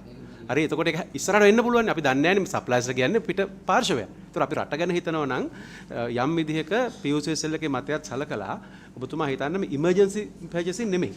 සැලසුම් කරන ලද ස්පොට් හෝ සැලසුම් කරන ලද ටර්ම් එහෙම නැත්නම් ටර්ම් ටෙන්ඩර් ඇතුලේ සප්ලයිස්ලා කීප දෙනෙක් වෙන්නත් පුළුවන්. මම මේක මොඩල් එක කියන්නේ නැහැ. ඒක ඔබතුමාලා රාජ්‍ය විදිහට ගන්න ඕන තියෙනවා. ඊළඟට තව ප්‍රශ්නයක් තියෙනවා. දැන් කිව්වා ටරන්ජොට් එකේ නැව් පහක්ම ඇවිල්ලා තියෙනවා. එකෙන් ගොඩ බාලා තියෙන එකයි. දෙකයි. ඉතුරු තුන මොදේ තියෙනවා. අද පටන් ගන්න අද උදේ එකක් පටන් ගත්ත තුන්වෙනි එක. දැන් මේ යන විදිහට දවස් 14කට වඩා යනවා එක නැවකින් මේ ගලංගුරු බාන්න එක හරියද? නෑ සභාපතිතුමා. කොච්චරක? දැන් ඇත්තටම ඊයේ 13000 පෙරේද 13600ක් බෑවා ඊයේ 11,000 ඊට ඉස්සලා දවසේ පොඩ්ඩක් අඩු වුණා 5400. නමුත් ඊට ඉස්සලා දවසේ 12600කට ගියා. දල වශයෙන් ඔයගලගේ සැලසුම අනුව සාමාන්‍යයෙන් දවස් 5ත් 6ත් අතර උපරිම බාන්න පුළුවන් තත්ත්වයක් තියෙනවා මේ තත්ත්වයේ උඩ. මොකද අපි මේකින් කාලගුණයකෙමුත් ගත්තා මුහුදේ හුලන් තත්ත්වය. දැනට අපි ලොං ටර්ම් එක අරන් තිනවා සතියකට වරක් ලැබෙනවා. ඒ අනුව මේ සතිය හොඳටම පර්ෆෝම් කරන්න පුළුවන් සතිය. හරි හොඳයි. කවදද ඉවර කරන්න පහම? අපිට මේ ටික ඉවර කරගන්න ගොඩක් වෙලාවට ජූනි 20 විතර වගේ වේද? පුළුවන්ද? 20. පුළුවන්ද? අපි මේ වාරකන් කාලේ හින්දා ගේන්නේ නැහැ කියලා කියනවනේ. එතකොට දැන් බාන්නේ කොහොමද? මෙහෙමයි සභාපතිතුමා මේකෙදී අපි මූලිකව 2012 දීම ප්‍රශ්න ඇවිල්ලා තිබුණේ අපි පාවිච්චි කරලා තිබුණේ ඩම් බාජස් 5000ක. ඒකට ඒක ටෝ කරගෙන ගිහින් තියෙන්නේ මේ වෙනම මේ ටක් බෝට් එකකින්. එතකොට අර 5000ක විතර ලොකු මෑස් එකක් හැන්ඩල් කරගන්න ගියාම පොඩි වේව් එකකදී වුණත් අමාරුයි. දැන් අපි ඒක මාරු කරලා තියෙනවනේ මේ සෙල්ෆ් ප්‍රොපෙල්ඩ් බාජ් වලට. එතකොට ඒකෙම මැනේජ් කරගන්නවා. අනාගතේට වාසියෝ ක්‍රමෙ දිගට ගෙනච්චොත් මේ නෑ එහෙම ඒක 2024 දී අපි එක්ස්පීරියන්ස් කරා. ගොඩක්ම රෆ් කන්ඩිෂන් එක යටතේත් මැනේජ් කරගත්තා අපි. ඒක තමයි මම කිව්වා අනාගතේට හොඳයි කියලා ඉවරයි. ඔව්. හරි. එතකොට අපි කාල සීමාව වැඩි වෙනවනේ. සබතුමා. දැන් ඊළඟට ප්‍රමාදයට ප්‍රමාද ගාස්තු අපි ගෙවනවද? නෑ සබතුමා මේ දෙන්නම දැන් ඇවිල්ලා තියෙන්නේ අපි දුන්න ෂෙඩියුල් එකෙන් පිට. ඒක නිසා අපි කිසිම ප්‍රමාද ගාස්තුවක් මේ දෙන්නටම ගෙවන්නේ නෑ. හරි. තව සබතුමාට එක කරුණක් ඔය ටරන්ජෝට් මේ සම්බන්ධව 2026 මාර්තු මාසේ 25 වෙනිදා හෝ ආසන්න දවසක ගල්අඟුරු සමාගමේ සභාපතිතුමාගේ දුරකථන සංවාදයක් සමාජ මාධ්‍යවල නිකුත් වුණා. එතකොට ඉන්පසුව සභාපතිතුමා ලිඛිතව නිවේදන නිකුත් කළ පිළිගත්තා. එතුමාගේ කරුමන්තුමා මං හිතන්නේ අපි නෑ ඉන්නේ නෑ පොඩ්ඩක් සභාපතිතුමා ඔබතුමා ඉල්ලනවා. දැන් අපි ලොකු සංවාදයක් කළානේ. නෑ ඉන්නේ මං කියන්නේ එහෙම නෙමෙයි. අවස්ථාව දෙන්න මගේ ප්‍රශ්නේ අහන්න නැත්නම් එහෙම තමයි මේ ප්‍රශ්නෙට තමයි මට තියෙන ගැටලුව තියෙන කරුමන්තුමා. මම කියන්නේ දැන් අපි ලොකු සංවාදයක් කරගත්ත අත්‍යවශ්‍ය දේවල් ටික සභාපතිතුමා මැදිහත් වෙලා මේක ඇහුවා. එතකොට අපි දැන් ඔබතුමාලා පහුගිය කාලේ රටේ මතුවෙච්ච මේ ගල්අඟුරු ප්‍රශ්න පිළිබඳව තමුන්වසලා මට මැදිහත් වෙන්න බෑ. තමුන්වසලා එහෙම බලයක් නෑනේ. තමුන්වසලා එකක් නෑනේ මට මැදිහත් වෙන්න. එතුමාගේ සමාජික මමත් සමාජික එතුමත් සමාජික. නේ එතුමාගේ අවස්ථාව එතුමාගේ අවස්ථාව සමාජික මන්ත්‍රීවරයෙක් එතුමා දෙන්න. ඒකට ඔබතුමාගේ විරෝධතාවය ඊට පස්සේ ඉදිරිපත් කරන්න. මගේ ප්‍රශ්න අහන්න දෙන්නකෝ. හරි. එතකොට ගල්අඟුරු සමාගමේ සභාපතිතුමා ඉන්නවද? කො දැක්කෙත් නෑ. ඉන්නවනේ. හරි. එතකොට ගල්අඟුරු සභාපතිතුමා එතකොට දැන් ඔය හඬපටේ සම්බන්ධ ඒ ටරන්ජෝට් ගිවිසුම සම්බන්ධ කුමන කාරණයකටද? ඒ කියන්නේ ඒ දිනේ වෙනස් කිරීම පිළිබඳ ප්‍රශ්නය. ඒ කියන්නේ 25 26 දින වෙනස් කිරීම ප්‍රශ්නය සම්බන්ධ කුමන කාරණයකටද? පොඩ්ඩක් ඉන්න මම පොඩ්ඩක් දැන් මේ සභාවනේ ඔබතුමා ප්‍රශ්නේ ඇහුවා. දැන් මටත් සමාජික විදියට ඔබතුමා අහපු ප්‍රශ්නය සහ මේ තියෙන සිටුේෂන් එක ගැන අදහසක් කියන්න ඕනේ උත්තරේ ගන්න කලින්. දැන් පහුගිය කාලේ ලොකු සාකච්ඡාවක් හැදුනා මේ ගල්අඟුරු ගෙන්වීමේ ක්‍රියාවලිය පිළිබඳව. තමුන්නාසල එළියෙත් පාර්ලිමේන්තුවෙත් මේක ලොකු සංවාදයක් හැදුනානේ මේක. එතකොට ඒකට අපි සැලකිය යුතු මැදිහත් වීමක් ආණ්ඩුව විදිහට කරලා ජනාධිපතිතුමා විශේෂ මැදිහත් වීමක් කරලා 2009 සිට මේ දක්වාම ඔය ස්පොට් ටෙන්ඩරේ දක්වාම ගල්අඟුරු ප්‍රසම්පාදන ක්‍රියාවලිය පිළිබඳව තියෙන ගැටලු පිළිබඳව යම් අක්‍රමිකතාවයක් දූෂණයක් වෙලා තියෙනවා නම් ඒක A to Z හොයන්න ඇත්තටම සත්‍ය ලෙසම සක්‍රීය කමිටුවක් දාලා තියෙනවා මේ මොහොතේ කටයුතු කරන විනිශ්චයකරු 3 දෙනෙක් දාලා. එතකොට ඒ කාරණය දැන් කොමිසමේ කටයුතු ක්‍රියාත්මක වෙද්දී ඒ සම්බන්ධයෙන් සියලු දෙනාම පැමිණිලි ඉදිරිපත් කරද්දී ඒ සම්බන්ධයෙන් වැඩ කටයුතු ආරම්භ කළ තිබියදී ඒකට අපට සදාචාරාත්මක අයිතියක් නැහැ ගරු මන්ත්‍රීතුමනි. ඒකට බාධා වෙන්න ඒක ඇතුළේ තියෙන ඩීප් කරුණු මේක ඇතුළේ සාකච්ඡා කරගන්න. මම හිතන්නේ ඔබතුමා ඒ සදාචාරාත්මක භාවය ආරක්ෂා කරයි කියලා මම හිතනවා. අද ඔබතුමා අපි දේශපාලනය කරමු. ඒක හවුලක් නැහැ. එළියේ ඇතුළේ ඕනතරම් දේශපාලනය කරමු. නමුත් අපි අවම සදාචාරයක් තියාගත යුතුයි කියලා මම හිතනවා මේ SOC කමිටුව ඇතුළේ අපි ඕනතරම් මේක සංවාද කළානේ. දැන් එක සීමාවකට මේක ඇවිල්ලා තියෙනවා. එතකොට පැරණි සංවාදෙම අපි ඒ ඩීප් ගන්න ගියොත් එහෙම ඒක නරක ආදර්ශ පූර්වදර්ශය බවට පත් වෙනවා. ඒ නිසා දැන් අපි ලොකු සංවාදයක් මේ ආයතන ඔක්කොම එකතු කරලා අපි සභාපතිතුමා මැදිහත් වෙලා හැදුවානේ. මම කියන්නේ ඒක අපි ඕකේ. අපි ඒක එකඟයි සභාපතිතුමා. හැබැයි එතනින් එහා සීමාව යනවා නම් ඒක බරපතල ගැටලුවක් විදිහට මම සලකනවා. ප්‍රශ්න යොදමු. හරි හොඳයි. සභාපතිතුමා දැන් මේ පාර්ලිමේන්තුවේ අධීක්ෂණ කාරක සභාව මේ පාර්ලිමේන්තුවේ අධීක්ෂණකාරක සභාවක කටයුතු වලට බලපෑම් කරන්න හෝ මැදිහත් වෙන්න ශ්‍රේෂ්ඨාධිකරණයටවත් බෑ. මේක මීට කලින් වාද කරලා විසඳගත්ත ප්‍රශ්නයක්. ඒක පාවල දෙන්න එපා. ඔය කියන කොමිෂන් සභාව රටේ නීති අනුව පනවලා තියෙනවා. ඒ කොමිෂන් සභාවට ඔබතුමත් ගිහිල්ලා තියෙනවා මාත් යනවා. හැබැයි මේ කමිටුව ඉස්සරහා අපිට මේ විෂය පිළිබඳ කතා කරන්න කිසිම බාධාවක් නැහැ. එතකොට මේ ටර්නජොට් සමාගමට දීපු මේ හදිසි මිලදී ගැනීම පිළිබඳ ප්‍රශ්නේදී ගල්නගොඩ සමාගමේ සභාපතිතුමා එතුමාගේ හඬපටයක් මගින් යම් ලේඛනයක් වෙනස් කිරීමට කරන උපදෙසක් අපිට අහන්න ලැබුණා. එතුමා ඒක පිළිගත්තා. එතකොට මං අහන ප්‍රශ්නේ මේ මොකක් ගැනද වෙනස කළේ? ඔබතුමා ඒකට බාධා කරන්නේ හරි පොඩ්ඩක් දැන් මෙහෙමයි. දැන් ඇත්ත වශයෙන්ම පාර්ලිමේන්තු උත්තරීතරයි. හරිද? නමුත් යම්කිසි අධිකරණයක තියෙන නඩුවක් සම්බන්ධව හෝ එකී කාරණා සම්බන්ධව අපි කතා කරන්න සූදානම් නැහැ. එහෙම විනයක් පවත්වාගෙන යන්න. හරිද? එතකොට දැන් සභාපතිතුමා ඔය සම්බන්ධව නීතිමය ක්‍රියාමාර්ග යන මොකක් හරි වැඩපිළිවෙලක් දැනට තියෙනවද? නෑ කමන්න හොම් කියන්න. එහෙනම් කිසිම නීතිමය තත්ත්වයක් මගේ පැත්තෙන් විරුද්ධත්වයක් කිසිම තත්ත්වයක් මම දකින්නේ නැහැ. මයික් එකට අතාර. හරි. කිසිම දෙයක් දකින්නේ නැහැ. ඒ නිසා මට මේ ගැන ඕනම දෙයක් ඕනම තැනක කියන්න පුළුවන්. මේක උනේ ගරු සභාපතිතුමනි මේක බිග් බොන්ඩ්වත් නෙමෙයි මේක ඇවිල්ලා performance bond එකක්. එතකොට මම ප්‍රසම්පාදනය ගැන ආදුනිකයෙක්. හැබැයි ප්‍රසම්පාදනය ගැන මෙතන ඉන්න විශේෂඥයෝ දන්නවා බිග් බොන්ඩ් මොකද්ද බිග් බොන්ඩ් මොකද්ද procurement performance bond එක මොකද්ද කාර්ය සාධන අපකරේ කියන්නේ මොකද්ද කියලා. මේ සම්බන්ධෙදී ගල්අඟුරු සභාපතිතුමා පොඩ්ඩක් ඉන්න. අපේ මේ කමිටුවේ කාර්යභාරය අපි අවබෝධ කරගන්න ඕනනේ. ඔබතුමා මේ ගොඩක් කට්ටියට අපි කියලා තියෙනවා අපිට විමර්ශන කිරීමේ හැකියාව තිබ්බට අපි එතනට යන්නේ නැහැ. අපිට අවශ්‍ය වෙලා තියෙන්නේ ලාභ ලබන සමාගම් ලාභය වැඩි කිරීම, පාඩු ලබන සමාගම් ලාභයට තල්ලු කිරීම සහ සේවා සපයන සමාගම් වල කාර්යක්ෂමතාවය. ඒක තමයි අපේ මූලික අරමුණ මේ කමිටුවේ. හරිද? එතකොට දැන් මම ඔබතුමාගෙන් ඇහුව ප්‍රශ්නෙට ඔබතුමා දීර්ඝ උත්තරයක් දෙනවා. මම ඔබතුමාට මේ දොස් කියනව නෙමෙයි. දැන් නමුත් මේ අද මේ සාකච්ඡාව දැන් අපිට දැන් තෙල් සංස්ථාවක් ගැන කතා කරනකොට මේක ඉවර කරන්න ඕන. ඔබතුමා කෙටි පිළිතුරක් දෙන්න මොකක් ගැනද කියලා ඉවරලා උත්තරයක් දීලා ඉවර කරන්න. සම්පාදන අපකරේ ගැන තමයි කිව්වේ. හරි. බොහොම ස්තුතියි. අපි ගල්අඟුරු පිළිබඳ සාකච්ඡාව අද මෙතනින් නිමා කරනවා. ඒ අදාළ පාර්ශ්ව වලට සම්බන්ධ නිලධාරීන් සියලු දෙනාට ස්තුතියි. මේ ඔබතුමන්ලාට මේ කාලය ඉතුරු කරගන්න යන්න පුළුවන් දැන්. බොහොම ස්තුතියි.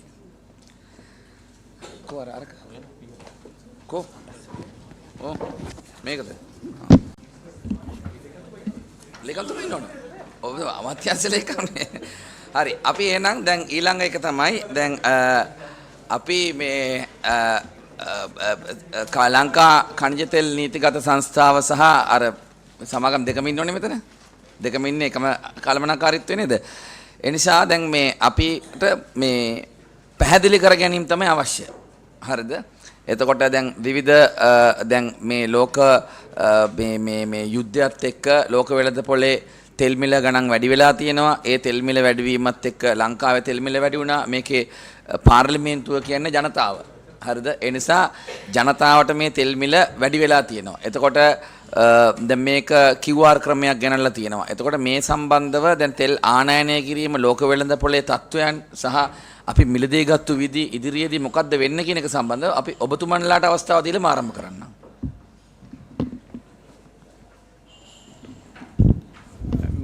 අර මේක ඉස්සරහට දාගන්න.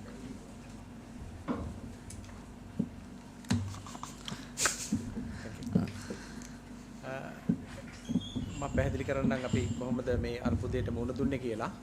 ඇත්තටම මේ අර්බුදය පටන් ගන්නේ මාර්තු මුල. එතකොට පෙබරවාරි 28. එතකොට අපිට ලොකුවටම ආපු අර්බුදය තමයි ඒ වෙලාවේ පැනික් බයින්ඩ්ලා ජනතාව මේ පෝලිං වලට ගිහිපු එක. ඒකත් එක්ක අර්බුද දෙකක් ආවා. ඒකත් එක්ක ජනතාව මේ අසීමිත විදියට තෙල් ඒකරාශී කිරීම කරන්න වුණා. එතකොට සාමාන්‍යයෙන් අපි ඩීසල් ගත්තොත් අපි 4800ක වගේ ඇවරේජ් එකක් තියාගෙන ගිය දවසක පරිභෝජනය මේක ගියා 6000ට 7000ට සමහර දවස්වල 10000ටත් ගියා. එතකොට මේ බේසිකලි පැනික් බයින් හින්දා නේ. පැනික් බයින් හින්දා. එතකොට මේ පැත්තෙන් ගත්තම අපේ ස්ටොක් එක වේගෙන් අඩු වෙනවා. අපි ප්ලෑන් කරලා තිබුණේ සාමාන්‍ය අවුරුද්දටම අපේ ප්ලෑන් එකක් තියෙනවා. අපි සතිපතා හැම ස්ටොක් රිවිව් මීටින් එකක් අරගෙන අපි දිගටම කොහොමද ප්ලෑන් එක වෙනස් කරන්න කියන එක කරගෙන යනවා. ඊට පස්සේ ඒ ගමන්ම මේකේ සැපයුම් කරුවෝ අපිට කිව්වා අපේ ටර්ම් ටෙන්ඩර්ස් තිබුණා. අපේ ටෙන්ඩර්ස් දෙකක් තියෙනවා. ටර්ම් ටෙන්ඩර්ස් තියෙනවා, සිංගල් ටෙන්ඩර්ස් තියෙනවා. එතකොට අපි ටර්ම් ටෙන්ඩර් ඒ වගේන් අපි මීට ඉස්සෙල්ලා මාස 3කට සමහර ඒවා 4කට ඉස්සරහට අපි අවෝඩ් කරලා තිබුණේ. එතකොට මේ අර්බුදයත් එක්ක සමහර සැපයුම් කරුවෝ කිව්වා අපිට ඒ දිනවලට තෙල් ගේන්න බෑ කියලා ඩීසල් වල. මොකද ඒක සාධාරණයි ඒ වෙලාවේ හදිසි තත්ත්වයක් එක්ක. ඒතකොට ලොකුම ප්‍රශ්නේ උනේ අපේ මර්බන් රූට් එකේ ඉන්නේ මැදපිරිදිගෙන්. එතකොට එහි යුද තත්ත්වෙත් එක්ක අපිට මාර්තු මාසේ තිබුණා 23 24 රූට් එකක් එන්න. ඒක එන්න බෑ කියලා කිව්වා. එතකොට අපිට ඒක ඒ වෙලාවේ අපිට පිළිගන්න වෙනවා තත්ත්වෙත් එක්ක ලෝකේ මොකද ඒ වෙලාවේ මට පොඩි පැහැදිලි කරන්න. එතකොට පෙබරවාරි මාසේ මම නිකන් පැහැදිලි කරගන්න. කිසියම් සප්ලයර් කෙනෙක් මොකද්ද අර අතිරේක ගෙවන මුදල මොකද්ද මේ ප්‍රීමියම් එක 4ට හරි 8ට හරි දෙන්න නියමිත කෙනෙක් ඒ ෂිප්මන්ට් එක කැන්සල් කරලා මාර්තු මාසෙදි දැම්මද එයා ප්‍රීමියම් එක 40ට දාපු එම් සමාගමම දාපු එකක් තියෙනවද? නෑ නේ. නෑ. ඒක මම පැහැදිලි කරනවා. එතකොට අපිට මෙහෙම ඊට පස්සේ අපිට තේරුණා දැන් ක්‍රූඩ් එක එන්නේ නැත්තම් අපේ ක්‍රූඩ් ඉවර වෙනවා. එතකොට අප්‍රේල් මාසේ මැද වෙනකොට රිෆයින්ඩ් එක වහන්න වෙනවා. ඔව්. එතකොට ඒකට අවශ්‍ය එතකොට ඒ අතරේ තව ගැටලුවක් ආවා අපිට විදුලි බලයේ මේ නියංගය ආවා. ඒකත් එක්ක ඒගොල්ලොන්ගේ ෆර්නස් ඔයිලුයි ඩීසලුයි ඉල්ලුම ඒ පැත්තෙන් වැඩි වුණා. එතකොට අපි කැල්කියුලේට් කරලා බලනකොට අපිට ලොකු අර්බුදයක් එනවා අප්‍රේල් මාසේ. ඒ හින්දා අපි ක්ෂණිකව තීන්දුවක් අරගෙන අපි 5 වෙනිදාම ස්ටොක් රිවිව් කමිටි එක දිගටම අපි රැස් මාර්තු 5 වෙනිදා. මාර්තු 5 වෙනිදා අපි තීන්දුව කරා අපි එකපාරට ටෙන්ඩර්ස් වලට ගියේ නෑ.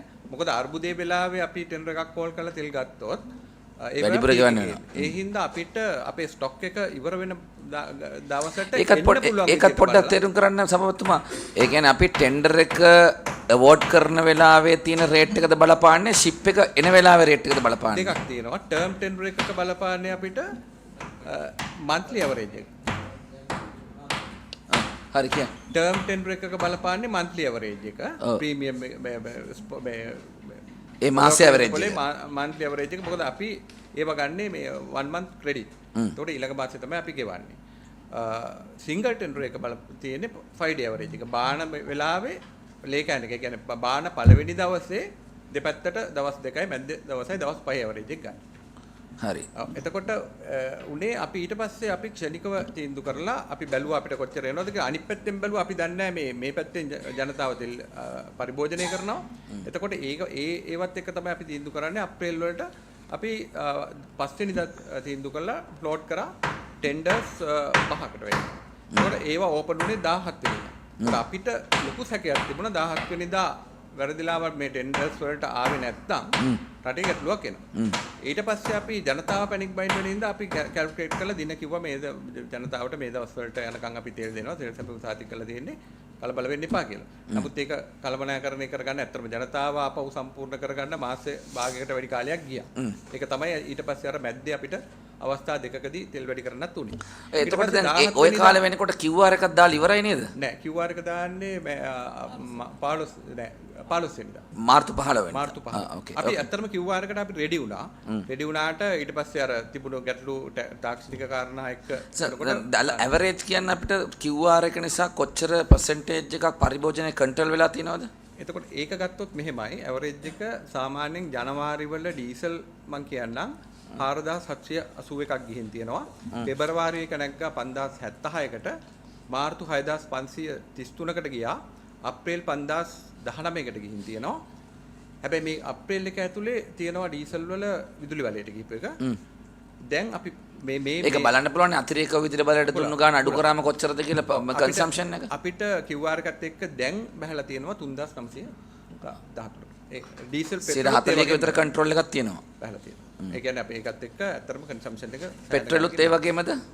පෙට්‍රල් ගත්තොතින් ඔව් පෙට්‍රල් ඇවරේජ් එක 4160ක් තිබුණේ ජනවාරි, පෙබරවාරි 4105යි, මාර්තු 4576කට යනවා, අප්‍රේල් 3908යි, දැන් 3400.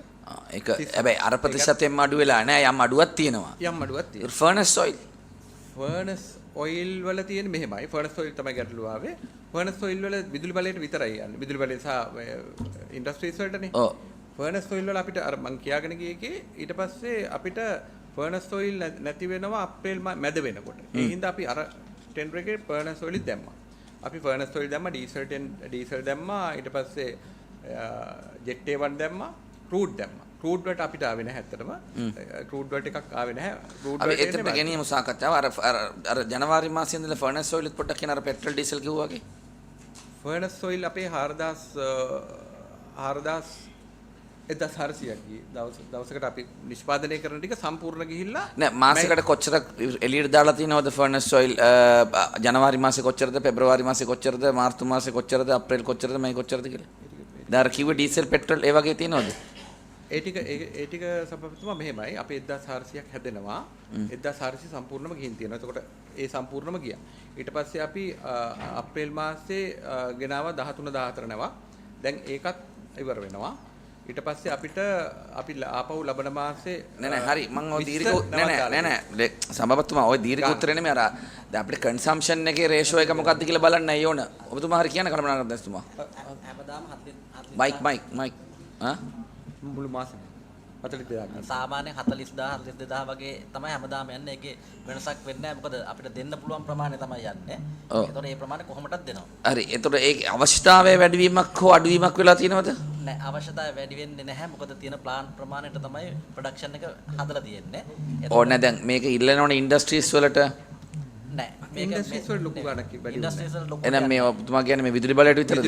විදුලි බලය තමයි 90%. ඒතර ඒගොල්ලන්ට ෆර්නස් ඔයිල් මදි වුණොත් ඩීසල් වලටත් යනවනේ ඒගොල්ලන්. ෆර්නස් ඔයිල් මදි වුණොත් තමයි ඩීසල් වලට යන්න ඕන. ඒතර ලංකාවේ ඩිසයින් කරලා තියෙන ප්ලාන් ප්‍රමාණයට තමයි ෆර්නස් ඔයිල් තියෙන්නේ. හරි. ඒකේ වැඩි වෙනවා අඩු වෙනවා කියලා එකක් නැහැ. බොහෝ දුරට ඒක යන්නේ සාමාන්‍ය එකම. අතිරේක විදුලි බලය උත්පාදනයේදී අවශ්‍ය වුණොත් ඒ වුණොත් ඩීසල් මේ නැප්ත තමයි පාවිච්චි කරන්නේ. රයිට්. හරි. ඔබතුමා කන්ටිනියු කරන්න. ඊට පස්සේ අපිට ඇත්තටම 17 වෙනිදා අපිට ඒ ටෙන්ඩර්ස් ටික ආවත් එක්ක අපිට සම්පූර්ණ කරගන්න පුළුවන් වුණා. හැබැයි ඒ 17 වෙනිදා කියන්නේ පීක් එක. ඕකේ. මාර්තු මාසේ එතනදී අවුල මුල මේ පීක් මහරිය.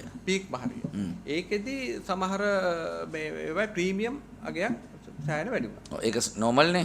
කොච්චර දක්වා ගියාද ප්‍රීමියම් එක? ප්‍රීමියම් ගියා අපේ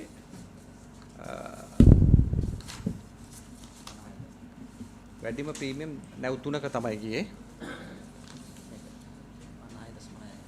ප්‍රීමියම් අපිට ගිහින් තියෙනවා සිංගල් 50 වැඩිම ගියේ 50.6යි නම. ඩොලර් 50.6. හරි. එතකොට දැන් මේ අපි කම්පැරිසන් එකක් කරලා බැලුවොත් ඔය ආර්ථික අර්බුදයේ කාලේ කොච්චරක් ගෙවලා තියෙනවද අපි ප්‍රීමියම්?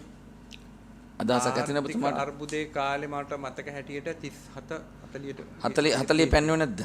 40 මට මතක හැටියට කීයද? 40 පැන්නුවේ නැහැ. එතකොට දැන් මේකේ දැන් ආර්ථික අර්බුද කාලේ අපිට ඩොලර් නැති ප්‍රශ්නයක් තිබ්බනේ. දැන් මේක ජාත්‍යන්තර ප්‍රශ්නයක් නේ. ඒතර ඩොලර් තියෙනවනේ. එතකොට දැන් මේකේ දැනට අර මේ මහ බැංකුවත් එක්ක ඒකාබද්ධව ගෙවීම් කිරීමේ ක්‍රමයක් තියෙනවද මේවට? එහෙම එකක් නැහැ. හරි. හරි ඔබතුමා කියන්නේ ඊටු ටික. ඔව් ඊට පස්සේ ඇත්තටම අපිට දැන් මේ වෙනකොට තියෙන තත්ත්වය තමයි මේ ආපහු අපේ ටර්ම් ටෙන්ඩර්ස් ඊට පස්සේ අපේ අර ටර්ම් ටෙන්ඩර්ස් තිබුණා. ඒවා කීපයක් ඒගොල්ලෝ ඩිෆර් කරන්න ඉල්ලුවා. අපි ඒවා අතහැරියේ නැහැ මොකද ඒවා ප්‍රීමියම් එක 3ටත් වඩා අඩුවෙන් තියෙන්නේ. එතකොට අපි එයින් එකක් එයා ගේන්න නැතුව ඕනම් පැනල්ටියක් ගහලා මේ කරලා අපිට අයින් කරන්න පුළුවන්. අයින් කරොත් අපිට වෙන්නේ සැපෙවුම නැහැ. සැපෙවුම නැති එකට වැඩිය අපේ ප්‍රීමියම් එක දැන් අපිට පේනවා ප්‍රීමියම් එක 50 තව වැඩි වෙනවා. තියෙන කියලා. ඒක ගන්න එක ඒකින්ද අපි ස්ට්‍රැටජිකලි ටර්ම් ටෙන්ඩර් එකක් එයාට තියෙන මේක ඩිෆර් කරගෙන යන්න දුන්නා. අපි ටිකටම යන්න දුන්නේ නැහැ. ඒවා අපි සම්පූර්ණ ආපහු මේ කරගෙන යනවා. ඒ කියන්නේ ලිහිල් කරා පොඩ්ඩක්. පොඩි ලිහිල් කිරීමක් කරා අපේ කොන්ට්‍රැක්ට් එක ඇතුලේ.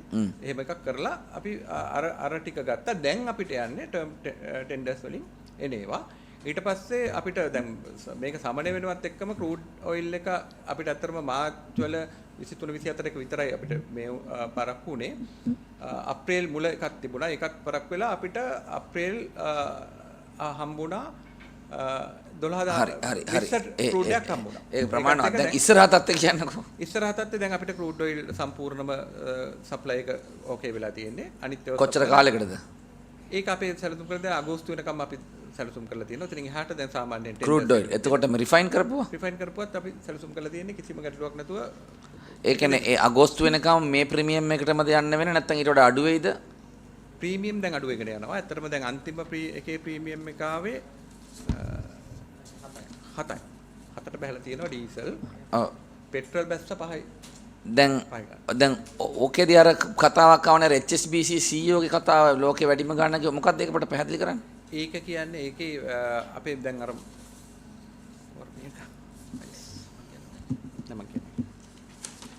ඒකේ මෙහෙමයි අපේ සාමාන්‍යයෙන් ෆ්ලැට් ප්‍රයිස් එක තිබුණේ පෙබරවාරි වල ඩොලර් 88යි.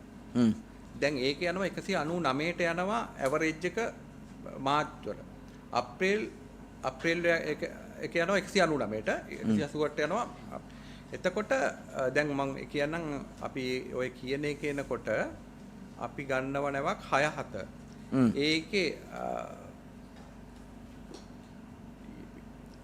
වර්ල්ඩ් මාකට් එකේ ප්‍රයිස් එක තියෙන්නේ 243ක්.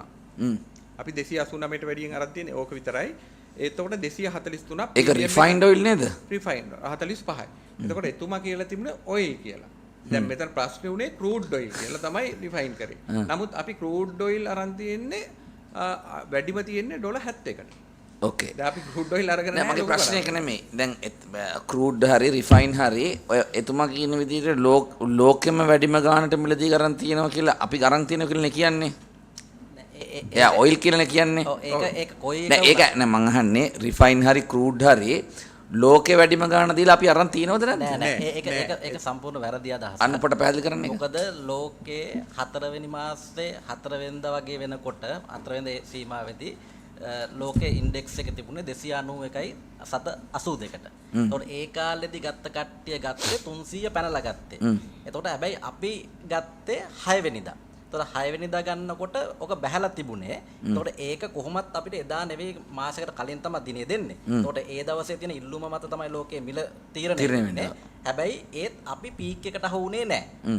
අපි අහුුනේ පීක් එක බැහැගෙන යන්න. එතකොට පීක් එක බැහැගෙන යනකොට තමයි ඒකෙන් තමයි අපිට ප්‍රීමියම් එකත් එක්ක තමයි අපේ 280 ගානට ගියේ. හැබැයි ලෝකේ කට්ටිය ප්‍රීමියම් එක නැතුව ඉන්ඩෙක්ස් එක විතරක් 291.82ට අරගෙන තිබ්බා. එතකොට ඇත්තටම ගත්තාම ඒ කාලේ දැන් ඔබතුමාගේ පැහැදිලි කිරීම අනුව එතුමා ඇයි එහෙම කතාවක් කිව්වේ? නෑ මං හිතන්නේ එතුමාට වැරදුනාද? නෑ මෙමය සාමාන්‍ය එතුමා කියන්න උත්සාහ ගත්තේ එකේ ලංකාව වගේ ආර්ථිකය තියෙන රටකටත් මේ වගේ වැඩි ගානකට ගන්නවා කියන එක මිස එතුමා කොයි වෙලේවත් කිව්වේ නෑ ලෝකෙ වැඩිම මිලට ලංකාව ගත්තා කියලා. මොකද එහෙම වෙන්න බෑ මොකද S&P Global Price Index එක ඊට වැඩි නම් කොහොමත් එතන තර්කයක් නෑ. ඒ මේ එතුමාට වැරදුනාද කියලා. මම හිතන්නේ එතුමා කියන්න උත්සාහ ගත්තේ ලංකාව වැනි ආර්ථිකයේ තියෙන රටකටත් මේක ගෙවන්න වීම. හරි පැහැදිලි. අපි ඒක දැන් ඉවර කරලා ඔව් දැන් ඇත්තටම දැන් ඔහුගේ ප්‍රකාශය බැලුවාම ඔහු කියන්නේ මේ ආසියාවේ ඉන්න බයස්ලා ගැන ඔහුගේ කතාව කියන්නේ ආසියාවේ ඉන්න බයස්ලා ගැන කතා කරන්නේ. ඒතකොට ඇත්තටම මේකේ ඉම්පැක්ට් එක අපිට ආවේ ආසියාවට මේ මොකද මේ ඔමු සංසන්දේ පිහිටීමත් එක්ක අපිට වැඩිපුර ආවා. එතකොට මට අර මෙතුමා අහපු මුල් ප්‍රශ්නයක් තියෙන ලොකු කතාවක් ගියා. අපිට මුලින් සප්ලයි කරපු සප්ලයර් කෙනෙක් අපිට දෙන්න බැහැයි කිව්වා. ඊට පස්සේ එයාම වැඩි ප්‍රීමියම් එකක් නමින් හෝ වෙන නමකින් වැඩි ප්‍රීමියම් එකක් එක්ක අපිට සප්ලයි කරා කියලා. ගියත් ඉන්දියානු සමාගමක් කියලා ගියේ. ඔව් ඒක මේ සීරියස් ඇලිගේෂන් එකක්. ඒතොර ඒක සත්‍යයක් තියෙනවද කියන අපි දැන් මුලින් සපයපු සමාගම අතෑරියා දෙක හරියද? මොකද්ද සමාගමේ නම? ඒක මම කියන්නේ ඔය ට්‍රැෆික් නෑ ඒකේ පැහැදිලි කරගන්න ඕන කාරණේ මොකක්ද නේද? ඔබතුමාලාගේ ගැටලුවක් නෙමෙයි. ඒ කියන්නේ මේ වගේ වෙලාවක අවස්ථාව පාවිච්චි කරලා ගාණ වැඩි කරන සමාගම් ඉන්නෝනේ. එහෙම කෙනෙක් හිටියාද කියන එකයි මේ අහන්නේ. එහෙම කෙනෙකුට අපි chance එකක් දුන්නේ නැහැ. ඒක මම පැහැදිලි කවුද සමාගම? ට්‍රැෆික් ගුරා කියන සමාගම. ට්‍රැෆික් ගුරා. එයාගේ නැවක් එනවා මාර්තු මාසේ අන්තිමේ. ඊට පස්සේ අපි එයාට ඔෆර් එකක් දෙනවා මාර්තු මාසේ මුල. එයාගේ ටර්ම් ටෙන්ඩර්ස් තියෙන්නේ. ටර්ම් එකක් තියෙනවා. එයාට අපි ඔෆර් එකක් දෙනවා පුළු ගේන්න කියලා අප්‍රේල් මුලට. එතකොට ළඟ නැව් දෙකක් එනවා. එතකොට එයා ඒ වෙලාවෙ කරනවා ටර්ම් ටෙන්ඩර් එකක්. එයාට අපි ඔෆර් එක දෙන්නේ කවද්ද? මාර්තු මුල දෙන්නේ. දුන්නාම එයා කියනවා ඒක අමාරු. එයාට පස්සට දාලා දෙන්න කියලා. මං කියවනේ ඒකේ ප්‍රීමියම් එක අඩු නම් අපි යාව එතනින් අයින් කරනවද අපි පස්සට දානවද කරන්නේ. එතකොට අපි තාම දන්නේ නැහැ. ඔයාලා පස්සට දානවා. ඔව් අපි දන්නේ නැහැ. තාම මාර්ච් මුලේ ඉන්නේ අපි. එතකොට ඒ වෙලාවේ ඒක දුන්නා. ඊට පස්සේ දැන් අර මම කිව්වා 17 අපි ටෙන්ඩර් ඕපන් කරා කියලා. ඊට පස්සේ අපි අන්සොලිසිටඩ් ඔෆර්ස් උත් දැම්මා. මොකද අපි දන්නේ නැහැ මේ වෙලාවේ මොනවද ටයිම්ලි. අන්න ඒකට එයා ඔෆර් එකක් දීලා තිබුණා. ඒ දෙන්නේ එතකොට අප්‍රේල් ඒක ඒ ඔෆර් එක දුන්නම ඒකට ගියාද? ඒකේ වෝට් කරා. හැබැයි එයා ඒක දෙන්නේ කවද්ද අපි මාත් අන්තිම වෙලා. හරි. ඒකේ ප්‍රීමියම් එක කීයද යාගේ? ඒකේ ප්‍රීමියම් එක තිබුණේ 40. 40. ඔව් කලින් එකේ ප්‍රීමියම් එක අර ඩිෆර් වෙච්ච එකේ? ඩිෆර් වෙච්ච එකේ ප්‍රීමියම් එක තිබුණේ 3යි ගාන. ඒක නෙවෙයි කියන කතාව. නෑ හරි ඒක නෑ මම කියන්නේ අපි ඒ ඩිෆර් එක කරන්නේ මේක දෙන්න දෙන එක නෙවෙයි. මේක දෙන්න කලියෙන් ඒක තීන්දුව කරලා බෝඩ් එකේ දාලා කැබිනට් එකනුත් මේ කරලා ඉවරයි. ඊට පස්සේ මෙයා වෙන එකක් දෙනවා අර සප්ලයි එකක් දෙනවා. ඒ අතරේ අර එයාට හම්බෙච්ච එකක් දෙනවා. ඒ chance එක අපි ගන්නවා. ඒ කියන්නේ දැන් ඒ එතකොට ට්‍රැෆික් ගියුරා සමාගම ඇති කරගෙන තිබුණු සමග ඇති කරගෙන තිබුණේ ටර්ම් එක ඇග්‍රීමන්ට් එකක් නේ. හරි. එතකොට ඒ ටර්ම් එක ඇතුලේ ඒගොල්ලෝ දිගටම හිටියා. කිසි වෙලාවක අයින් වුණේ නැහැ. නෑ. හැබැයි ටර්ම් එක ඇතුලේ ඒගොල්ලෝ සප්ලයි කරන්න බැඳිලා තියෙන ක්වොන්ටිටි එකක් තියෙනවනේ. ඉතින් ඒ ක්වොන්ටිටි එක ඇතුලේද මේක සැපෙන්නේ ක්වොන්ටිටින් එළියද සැපෙන්නේ? ක්වොන්ටිටි ටර්ම් නෑ මේක දෙන්නේ ටර්ම් එක එක්ක ඇග්‍රීමන්ට් එකක් තියෙනවා. ඊට අමතරව අන්සොලිසිටඩ් එකක් හැටියට එකක් දෙනවා. එතකොට ඔය සමාගම ජනවාරි මාසෙත් මොන හරි ෆේලියක් වෙලා තිබ්බද? මේ නෑ ට්‍රැෆික් ගියුරා. නෑ මම නැවත පොඩ්ඩක් තේරුම් කරලා දෙන්න. මේ ඔබතුමාට පෞද්ගලිකව චෝදනාවක් කරනව නෙමෙයි. ට්‍රැෆික් ගියුරා සමග තියෙන ටර්ම් ඇග්‍රීමන්ට් එකේ කොන්දේසි මොනවද? කොච්චර සප්ලයි කරන්න ඕනද මාසයක් ඇතුළත? මාසයක් මොකද්ද තියෙන කොන්දේසිය මොකද්ද? දැන් ටර්ම් ඇග්‍රීමන්ට් එකක් අපි දැන් ගල්නගුරු නම් අපි දන්නවා මෙච්චර නැව් ප්‍රමාණයක් මේ දවසට සප්ලයි කරන්න ඕන කියලා. මොකද්ද ට්‍රැෆික් ගියුරා ඩීසල් නේ ප්‍රශ්නේ. ඩීසල් සැපීම පිළිබඳව තිබුණු එකඟතාවය. අපි සාමාන්‍යයෙන් යන්නේ මාස 4කට. එතකොට අපි මේවා දෙකයි ගේන්නේ. අපි එකක් හෝ දෙකක් තමයි යාට දෙන්නේ. ඔව්. එතකොට එයා මාර්ච් එකත් ගෙල්ලලා තියෙනවා. අප්‍රේල් එකත් අපි මුලදී කතා කරලා අප්‍රේල් එකත් එයා එකඟ වෙලා තියෙනවා. එකක් හෝ දෙකක් නිශ්චිත දැන් ටර්ම් ඇග්‍රීමන්ට් එකට ආවහම මාසයක් තුල හෝ යම් කාලයක් තුල සපයන්න ඕන ක්වොන්ටිටි එක ගැන එකඟතාවයක් නැද්ද? නෑ තියෙනවා. ඒක මෙහෙමයි. දවස් 30කට කලින් අපි කියනවා එන්න ඕන දවස. එතකොට මාස 4 ඇතුළත අපිට තමයි ෆ්‍රීඩම් එක තියෙන්නේ එන්න ඕන දවස කියන්නේ. ඒක කියන්නේ දවස් 30කට කලින්.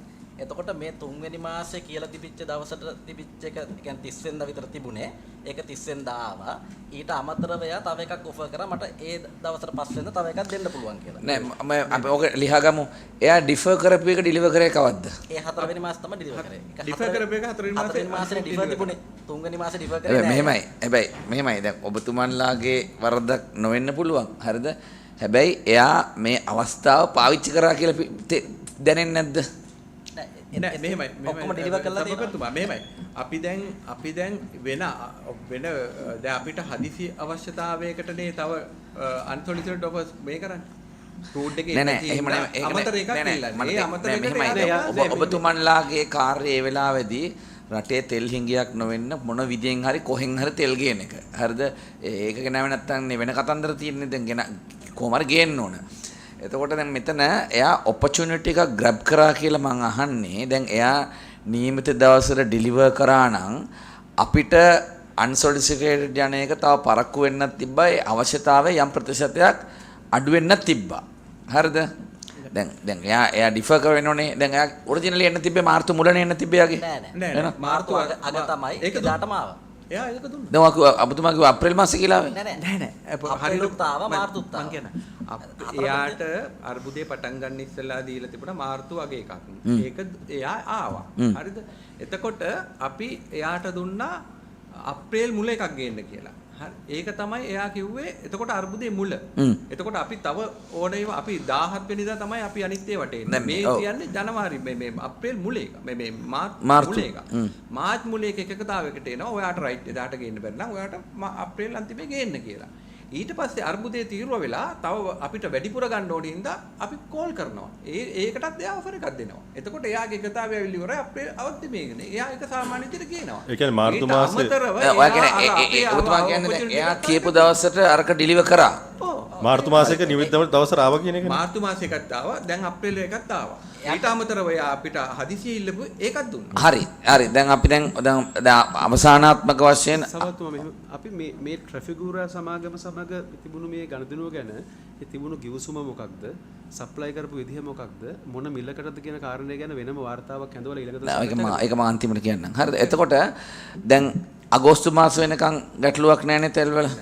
හරි. දැන් හරි ඒ මාතෘකාව දැනට සැපෙවුම් තාපරයක් දෙන්න. ඊට අමතරව තව අපි තව දුන්නා ඩීසල් වලට හදිසි එකක්. ඒව සමහර ඒවා ආවේ නැහැ. තව ඔෆර් එකක් දුන්නා. ෆුඩ් එකට නෝමල් දේවල් හරි නෑ දැන් හරි දැනට කොහමද අපි දැන් මේකේ බලන්නේ සැපෙවුම කන්ටිනියු වෙනවද කියන එක විතරයි. එතකොට දැන් ඔබතුමා පැහැදිලි කරන්න දැන් ඩීසල් ලීටරයකට පෙට්‍රල් ලීටරයකට ඔයගොල්ලෝගේ ලෑන්ඩින් කොස්ට් එක මොකක්ද? ඒකට කොච්චර ටැක්සස් යනවද? ප්‍රොෆිට් කොච්චරක් හම්බ වෙනවද කියන එක පොඩ්ඩක් පැහැදිලි කරන්න. ඒ ෆෝමියුලා එක අපිට එක දැන් අන්තිමට එක ගත්තොත් ඇත්තටම අපිට ඩීසල් ගත්තොත් ඩීසල් වලට ලෑන්ඩඩ් කොස්ට් එක ඉම්පෝට් ඉම්පෝර්ටඩ් එකට 561ක් වෙලා තියෙනවා. ඊට පස්සේ ඔක්කොම ටැක්ස් එක ඔබතුමා ඇහුවේ 163.33ක් වෙලා තියෙනවා. ඊට පස්සේ අනිත් ඒවා ටික ඔක්කොම ආවයින් පස්සේ අපිට 750.8ක් වෙනවා. එතකොට අපි විකුණන්නේ 392කට. ඊට අමතරව අපිට රජයෙන් රුපියල් 100ක් හම්බ වෙනවා. ලෑන්ඩ් ඕක තමයි ඩීසල් වලට ගත්තොත්. පෙට්‍රල් පෙට්‍රල් කියන්නේ පෙට්‍රල් ලෑන්ඩඩ් කොස්ට් එක 274.36ක් වෙලා තියෙනවා. ටැක්ස් එක වෙලා තියෙනවා 136.72ක්. එතකොට අපිට 433.52ක් වෙනවා සම්පූර්ණ කොස්ට් එක. අපි විකුණනවා 410කට. ඒකේ රුපියල් 20ක් අපිට රජයෙන් ලැබෙනවා. හරි දැන් මම අහන්නම් පොඩි ප්‍රශ්නයක්. දැන් මේ පෞද්ගලික සමාගම් තියෙනවනේ. ඒගොල්ලොත් ඕගොල්ලන්ගේ ගානට විකුණනවා. එතකොට ඒගොල්ලන්ට පාඩුවනේ මේ බිස්නස් එක. ඒගොල්ලන්ට පාඩුවේ ප්‍රපාඩු. ඔව් ඒගොල්ලෝ පාඩුවටයි බිස්නස් කරන්නේ. රජයෙන් 100ක් දෙනවා. ඒත් පාඩුවනේ. ඔව්. එතකොට ඇත්තටම ඒගොල්ලොන්ට කිව්වේ පහුගිය කාලේ යම් ලාභයක් ඒගොල්ලෝ ලබාගෙන තියෙනවා අපිත් ලබාගෙන තියෙනවා. ඒකත් එක්ක සම්පූර්ණ කුෂන් කරා මාස 3කට ආණ්ඩුව මේක දෙන්න තීන්දුව කරලා තියෙනවා. දැන් ලේකම්තුමා මේ දැන් ආණ්ඩුවනේ රෙගියුලේටර් දැන් ඒගොල්ලන්ට හැකියාවක් තියනවාද ඒගොල්ලන්ට ඕන ගානට විකුණන්න? ඔව් ගිවිසුම ඒගොල්ලන්ට පුළුවන්. ඒ කියන්නේ අපි මිල දැන් අපි ඔහුගේ මිල වැඩි කරනවානේ. ඒ මිල වැඩි කරන් තියෙන කරාට පස්සේ අපි ඒ දැනුම් දීම දෙන්නේ CPC එකට. අපි දැනුම් දීම දෙන්නේ නැහැ ඒගොල්ලන්ට දෙන්නේ නැහැ. ඔව්. නේද දැන් මං අහන්නේ ඒගොල්ලන්ට ඕන නම් සම්ප්‍රදායානුකූලව ඒගොල්ලෝ CPC ගානට පැරලල් එනවා. නමුත් ඒගොල්ලන්ට ඕන නම් පුළුවන් මේ වැඩිපුර ගානට විකුණන්න. ඇග්‍රීමන්ට් එක ගන්න ඒගොල්ලන්ට පුළුවන්. හැබැයි ඒගොල්ලන්ට මේ මාකට් එකේ රැකෙන්න බෑනේ. ඒගොල්ලන්ට තියෙන ඔප්ෂන් නෑ මම ඒක වෙනම කතාවක්. මම ඇහුවේ ඒගොල්ලන්ට එහෙම හැකියාවක් තියනවද නැද්ද කියන එක තමයි ඇහුවේ. මෙහෙම අපේ ඇක්ට් එකේ හැටියට අතම CPC එකට තෙල් මිල තීන්දුව කරන්න බෑ.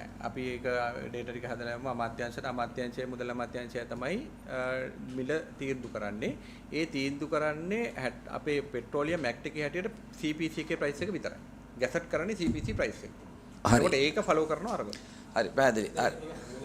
නේ ෆලෝ කරන්න නැති අවස්ථා තිබුණා. රුපියල දෙකනේ දැන් මම එහෙම බැලුවේ මොකද මේ ප්‍රොෆිට් ලොස් එකේ ගාන බැලුවා මේගොල්ලෝ රුපියල් 50ක විතර වැඩි කිරුවොත් එහෙම නෑ සබතුමා දැන් මේ වෙනකොට ඒගොල්ලන් සප්ලයි එක ආටිෆිෂියලි සීමා කරලා තියෙනවා වැඩ කරන්නේ ඒගොල්ලන්ගේ සප්ලයි වැඩ කරන්නේ ඊටාම මේ සීමිත විදිහට ඒ කියන්නේ ආටිෆිෂියලි මේ කළා ඔබතුමාලගේ CPC මේවට මේ පරදාලා තියෙනවා නෑ මම දැන් අනෙක් ෂෙඩ්ස් අපේ උඩට අදහස් තියෙනවද ඒකට දැන් මම ඊළඟට පොඩි ප්‍රශ්නයක් අහන්න යන්නේ ඒකත් එක්කම උත්තර දෙන්න මම අහන්න හිටියේ දැන් මොකක් ඇහුවේ ඒකට හරිද දැන් නිකන් හරි දැන් ඔබතුමා කියන්නේ වෙළඳපොළ රැකෙන්න බෑ කියලා ඒ වගේ ආයතනයක් ඇවිල්ලා ආණ්ඩුවත් එක්ක පවතින ආණ්ඩුවත් එක්ක හැප්පෙන්නේ නැහැ හරිද අසීමිත ලෙස ගණන් වැඩි කරලා. මොකද ඔක්කොම විදේශී සමාගම්නේ.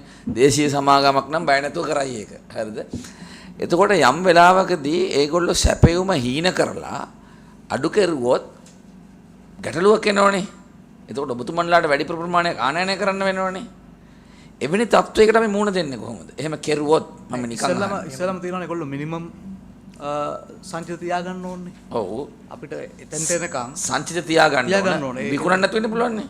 ඔව් සංචිත තියාගන්න ඕනේ. ඒක ඒගොල්ලෝ කරන්නේ ගණන් වැඩිපුර කියනවා. මේ සංචිත තියාගන්න කියලා කියන්නේ ගණන් වැඩිපුර කියනවා. ඒකයි. දැන් අර ප්‍රශ්නය ආවේ ඒගොල්ලෝ සමහර ෂෙඩ්ස් වල තියෙනවනේ දැන් තෙල් නැහැ කියලා කියන එක. ඔව්. ඒකට අපිට උත්තරේ තියෙන්නේ ගිවිසුම ඒකට කඩන්න බෑ. ඒගොල්ලෝ ඒක පවත්තගෙන ඒකට නැහැ කියලා කියන්න බෑ. ඉස්සල්ලා එතන තමයි ගිවිසුමට අනුව තියාගන්න වෙනවා. යම් හිඩසක් තියෙනව නේද ඒ වුණාට? අනිවාර්යෙන් තියෙනවා. නෑ අනිත් තියෙනවා. ඇත්තටම දැන් අපේ ගත්තොත් අපේ 100ට ඩීසල් තිබුණේ 60 61. දැන් අපේ මේක ගිහින් දෙනවා CPC එක 77ක මාකට් ෂෙයාර් එක ගිහින් තියෙනවා. ඒ කියන්නේ අරගොල්ලෝ ඇත්තටම අඩුව ඔයගොල්ලෝ පුරවනවා. අඩුව පුරවන්න වෙලා තියෙනවා. ඉතින් ඒක ඉතින් රජයේ සහ ඒක එනර්ජි සිකියුරිටි එක තියාගන්න ඕනේ. ඒක කරනවා. ඉතින් ඇත්තටම පෞද්ගලික සමාගම් වල තියෙන ගැටලුව ඕක තමයි. මම මේ බීමෙන් ඇත්තටම කම්පිටිටිව් ප්‍රයිස් එකක් මේකක් දෙන්නේ නැහැ. අමාරු අවස්ථාවේ ඒක අපිට බලන්න. ලේකම්තුමා දැන් මේක තමයි දැන් අපි තරඟකාරී වෙළඳ පොලක් නිර්මාණය වෙන්නත් ඕන. හැබැයි මේ වගේ හදිසි අවස්ථාවක රාජ්‍යයට ඔතොරිටි එක තියෙන්නත් ඕන. ඒ කියන්නේ තෙල් පෙට්‍රල් කියලා කියන්නේ නැෂනල් සිකියුරිටියට බලපාන දෙයක්. ඒ නිසා රාජ්‍ය ඒකාධිකාරිය යම් ප්‍රමාණයට පවත්වා ගන්න ඕන. ඒකාධිකාරිය නෙමෙයි රෙගියුලේටරි ඔතොරිටි එක. ඒකාධිකාරියට යන්න බෑ.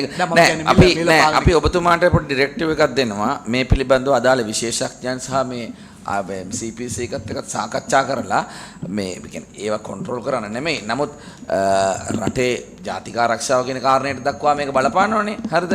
ඉතින් මේ පනතේ යම් අඩුපාඩු තියෙනවා නම් ඒ අඩුපාඩු මකන්නේ කොහොමද කියලා අපේ කමිටුවට දෙන්න. මොකද අපේ කමිටුවට තමයි ඒ අනපනත් වෙනස් කිරීම වැඩි දියුණු කිරීමේ බලතල තියෙන්නේ. ඒ කියන්නේ අපි එහෙම මේ වුණොත් අපිට පුළුවන් ඒක පාර්ලිමේන්තුවට ඉදිරිපත් කළා කැබිනට් මණ්ඩලයටත් දාලා එහෙම පියවරයන් ගන්න ඕන. මොකද හේතුව දැන් මෙතුමා කියන කතාවෙම කියන මොඩල් එකෙන් මට තේරෙනවා බර වැඩි වෙලා තියෙන්නේ. හරිද? එතකොට දැන් ඕක තව 100,000ක් වුණොත් එහෙම තව පාඩුවක් වෙනවනේ. නමුත් යම් කන්ට්‍රෝල් එකක් ඇතුලේ තියාගන්න ඕන කියන එක තමයි අපේ විශ්වාසය. ඒ කියන්නේ රෙගියුලේටර් විදිහට මේ වගේ වෙලාවට එහෙම හදිසි අවස්ථාවකදී කොහොම ඔබතුමාට තේරෙනවද මම කියන්නේ මොකද්ද කියලා ඉවරලා. ඉතින් සාකච්ඡා කරලා ඒක ඉදිරිපත් කිරීමට කටයුතු කරන්න PUCSL එකේ මැතිතුමා. සභාපතිතුමා ඇත්තටම දැන් අපි ඔය khaniජ තෙල් සම්බන්ධයෙන් ඍජු පාලනයක් අපිට නැතුණාට අපිට ඕකේ බලපෑමක් වෙනවා. මොකද ටැරිෆ් දාද්දී තාමත් විශාල ප්‍රමාණයක් ටැරිෆ් ෆ්ලක්චුවේට් වෙනවා ඔය ඉන්ධන පිරිවැය මත. දැන් මෙතන දැන් අර ක්‍රූඩ් දැන් ඔකදී අපි ක්‍රූඩ් එක නේ අපිට කිව්වා සාමාන්‍යයෙන් 71ක් කිව්වට අපි ඉලෙක්ට්‍රිසිටි ටැරිෆ් කැල්කියුලේෂන් වලදී අපිට යූස් කරන ප්‍රයිස් එක අතර පොඩි ප්‍රශ්නයක් තියෙනවා. මොකද දැන් එක පැත්තකින් CPC කියනකොට දැන් ප්‍රොෆිට් ගන්න අමාරුයි කියලා. එතකොට අනිත් පැත්තෙන් අපිට ප්‍රශ්නයක් ඇත්තට මේ චෝදනාවක් නෙමෙයි. අපිට ක්ලැරිෆිකේෂන් එකක් අවශ්‍ය වෙන්නේ. දැන් CB එකෙන්ද CPC එක ලාභ ගන්න. ඒතර ආයතනයක් අතර සිදුවන ලාභයකට වඩා මේක අවසානය යනවා ඉකොනොමිකට. ඉකොනොමිකේ කොස්ට් එක, ප්‍රයිස් එක, ඉන්ෆ්ලේෂන් ඔක්කොම වැඩි වෙනවා. ඒතර ආයතනයක් තව ආයතනයකින් ලාභ ගැනීමේදී අවසානයේ රිප්‍රිකෂන්ස් එක ඒ වන්දිය සමස්ත ආර්ථිකයම දරනවාද? එහෙම නැත්නම් ඔය ප්‍රයිස් වල තියෙන විවිධභාවයක් කිසියම් ආකාරයකින් අපි තහවුරු කරනවා. මොකද අපිට කිසියම් ප්‍රශ්නයක් තියෙනවා ওই ප්‍රයිස් පිළිබඳව. මම හිතන්නේ සභාපතිතුමා නෑ දැන් ඔබ මේකට උත්තරයක් දීලා ඉන්නම්. දැන් මෙහෙමයි. ඕකේ දෙපැත්තක් තියෙනවා. පෙට්‍රෝලියම් එකෙන් ණයට ගන්න පුළුවන් ඉතින් CB ගන්නෙ. නැත්නම් ඒගොල්ලන්ට IOC එකෙන් ගන්නත් පුළුවන්, තව කොහෙන් හරි කියලා ගන්නත් පුළුවන් නේ. ණයට ගන්නෑ සභාපතිතුමා. දැන් ණයට දෙන්නේ නැද්ද? දෙන්නේ නැහැ. ආයෙන හොඳයි. ඉස්සර දුන්නානේ ණයට. හරි එතකොට නෑ දැන් ඔබතුමා කියන කතාව ඒකේ යම් පැත්තක් තියෙනවා. දැන් මෙහෙමනේ තෙල් වලින් නිෂ්පාදනය කරන විදුලිය පුළුවන් තරම් අඩු කරොත් එහෙම ඔය ප්‍රශ්නේ සැලකිය යුතු මට්ටමකට මේ වෙනවනේ. හරිද? එතකොට තවම අපිට සෝලාර් බැටරි එක ඉම්ප්ලිමන්ට් වෙලා නැහනේ. එතකොට ඔය ප්‍රශ්න ගොඩක් අඩු වේවි. ඉතින් මෙහෙමයි ආයතනයකින් ආයතනයක් ලාභ ලබනවා කියන කියන්නේ කොන්සෙප්ට් එක හරි වුණාට ඒක වාක්‍ය ටිකක් සර වැඩි මේ දෝෂාවපරම නෙමෙයි සභාපතිතුමනි. එහෙම ප්‍රශ්නයක් තියෙනවා නම් ඒක निराකරණය කරගන්න කොහොමද? හරි අපේ නෑ ඔබතුමා උත්තර දෙන්න. අපි මේ ඩිජිටත් මේ අවස්ථාව දීලා දෙකම එකතු කරලා උත්තර දෙන්න. ඔව් අපේ සභාපතිතුමා කියපු එකේ දිගුව තමයි දැන් අපි මේ දවස්වල ෆර්නසුයි නැප්තයි තමයි වැඩියෙන් පාවිච්චි කරන්නේ විදුලි ජලනයට. එතකොට ෆර්නස් නැප්තා ප්‍රයිසස් කියන එක හරි ඉම්පෝටන්ට් විදුලි ශේෂ්ත්‍රයට. එතකොට අපිට තියෙන ලොකුම චෝදනාව තමයි සියලුම පාර්ශවකරුවන්ගෙන් මේ ෆර්නස් නැප්තා ප්‍රයිස් එක ට්‍රාන්ස්පරන්ට් නැහැ කියන එක. ඒකට තමයි CB එකට කියලා තියෙනවා ඇග්‍රීමන්ට් එකකට එන්න කියලා මේක ට්‍රාන්ස්පරන්ට් කරන්න කියලා. නම්බර් 1. දෙවැනි කාරණය තමයි අපි 2022 දී අපිට කෝප් එකෙන් දුන්න නියෝගයක් පෙට්‍රෝලියම් වල ප්‍රයිසිං ගන්න කියලා. හදන්න කියලා. ඒ වෙලාවේ අපිට සියලුම දත්ත හම්බ වුණා පෙට්‍රෝලියම් කෝපරේෂන් එකෙනුයි කස්ටම්ස් එකෙනුයි. ඒ වෙලාවේ අපි පාර්ලිමේන්තු එකට රිපෝට් එකක් දීලා තියෙනවා 2022 ඒ රිපෝට් එක පාර්ලිමේන්තු එකේ ඇති. ඒකේ තියෙනවා සියලුම කැල්කියුලේෂන් CPC දීපු. ඒ රිපෝට් එකට අනුව දැන් බැලුවාම දැන් තියෙන ඩොලර් රේට් එකයි දැන් මෙතුමලා කියපු අපි ක්‍රූඩ් ඔයිල් ගන්න ප්‍රමාණය අතර මම කතා කරන්නේ ෆර්නස් ඇන්ඩ් නැප්තා ගැන විතරයි. ගත්තාම විශාල පරතරයක් තියෙනවා මේ දැන් ප්‍රයිසිනුයි එදා අපි කරපු ප්‍රයිසිනුයි එක්ක. එතකොට අපි කියන්නේ පළවෙනි දේ මේ ක්‍රූඩ් ඇන්ඩ් නැප්තා ප්‍රයිසිං ට්‍රාන්ස්පරන්ට් කරන්න EGL එකත් එක්ක ඇග්‍රීමන්ට් එකකට එන්න කොහොමද ඒ ටික ගන්න කියන එක. දෙවැනි කාරණාව තමයි ෆර්නස් ඇන්ඩ් නැප්තා කියන දෙක අපි CPC එකට කියන්නේ කොයි වෙලේකත් ලොස් වෙන්න දෙන්න අඩුවෙන් දෙන්න කිසිම දෙයක් නෙමෙයි. ප්‍රයිස් එක ට්‍රාන්ස්පරන්ට්ලි කැල්කියුලේට් කරලා අන්නේ ප්‍රයිස් එකට දෙන්න EGL එකට සහ අනිකුත් පවර් ශේෂ්ත්‍රයට. එතකොට අපිට පුළුවන් පවර් ශේෂ්ත්‍රයේ තියෙන කොස්ට් එක ට්‍රාන්ස්පරන්ට් කරලා ගන්න. දැන් අපි පවර් ශේෂ්ත්‍රයේ කරන කොස්ට් එක ට්‍රාන්ස්පරන්ට් කරන්න ගියාට අපිට එකපාරට එනවා පාස් ටු කොස්ට් එකක්. ඒ පාස් ටු කොස්ට් එක කීයද කියන එක අපිට තේරෙන්නේ නැහැ. CB එකට තේරෙන්නෙත් නැහැ කියලා තමයි මං හිතන්නේ. ඒකින්ද අපි එන්නේ ෆර්නස් ඇන්ඩ් නැප්තා ප්‍රයිසිං EGL එකට ට්‍රාන්ස්පරන්ට් කරන්න කියන එක තමයි මේ කියන කතාව. ඔබතුමා මට ඒ සාකච්ඡාවට සමත් පොඩ්ඩක් එකතු කරන්න දෙන්න. මගේ තියෙන අදහස කියන්නේ මෙහෙම. දැන් අපිට PCSL එක පැත්තෙන් විදුලි බල ශේෂ්ත්‍රයට අදාළව මිල නියාමනය කිරීම සඳහා මැදිහත් වීමේ තර්කණයක් තියෙනවා. කිසි අවුලක් නැහැ අපිට පිළිගන්න. ඒ මොකද විදුලි බල ශේෂ්ත්‍රයේ සැලකිය යුතු ඒකාධිකාරයක් අපි පවත්වාගෙන යන නිසා. ඒ කියන්නේ ජෙනරේෂන් එක සම්පූර්ණයෙන් කරන්න විදුලි බල මණ්ඩලය මැදිහත් වෙලා. එතකොට මේ ලෙකෝ එක හිටියට ඒක ලොකු ප්‍රශ්නයක් වෙන්නේ නැහැ. නමුත් පහුගිය කාල පරිච්ඡේදය තුළ විවිධ පාලනයන් විසින් මේ බලශක්ති ශේෂ්ත්‍රය පුද්ගලීකරණය කිරීම නිසා අපි මුහුණ දෙන දේශපාලන වශයෙන් මුහුණ දෙන අභියෝගයක් තිබෙනවා. ඒ කියන්නේ එකක් තමයි දැන් අපි හැම වෙලේම මේ කමිටු උත්සාහ කරනවා සභාපතිතුමන් මැදිහත් වෙලා ඒ කියන්නේ අපිට මේ තියෙන මේ තරංකාරී මිල පවත්වාගෙන ගිහිල්ලි වල පාරිභෝගිකයන් පැත්තෙන් රට පැත්තෙන් හොඳ මිලක් හැම ශේෂ්ත්‍රයක පවත්වාගෙන යන්නේ. නමුත් මේ බලශක්ති ශේෂ්ත්‍රයේ වැඩ කරන්නේ ඒ සිස්ටම් එකට වඩා ටිකක් පිටින්. දැන් මෙතනම අපිට මතු වුණා අර්බුදයක් ආවට පස්සේ මේ සමාගම් කටයුතු කරන විදිය. එහෙමනම් මේවා පුද්ගලීකරණය කිරීමේදී අදාළ පාලනයන් රට සහ ජනතාව ආරක්ෂා කරන විදිහේ දැඩි කොන්දේසි යටතේ මේවා මේ ඇග්‍රීමන්ට් වල ගිහිල්ලා තියෙනවා නම් අපිට කිසි ගැටලුවක් නැහැ. නමුත් දැන් අපිට ඉතිහාසය නැවත වෙනස් කරන්න හදිසි අවස්ථාවක් ආවම තමයි ගැටලුවක් මතුවෙන්නේ. එතකොට දැන් අපිට දැන් සමහර විට මේක ව්‍යාපාරයක්නේ. පෙට්‍රෝලියම් එක පැත්තෙන් කරන්නේ ව්‍යාපාරයක්.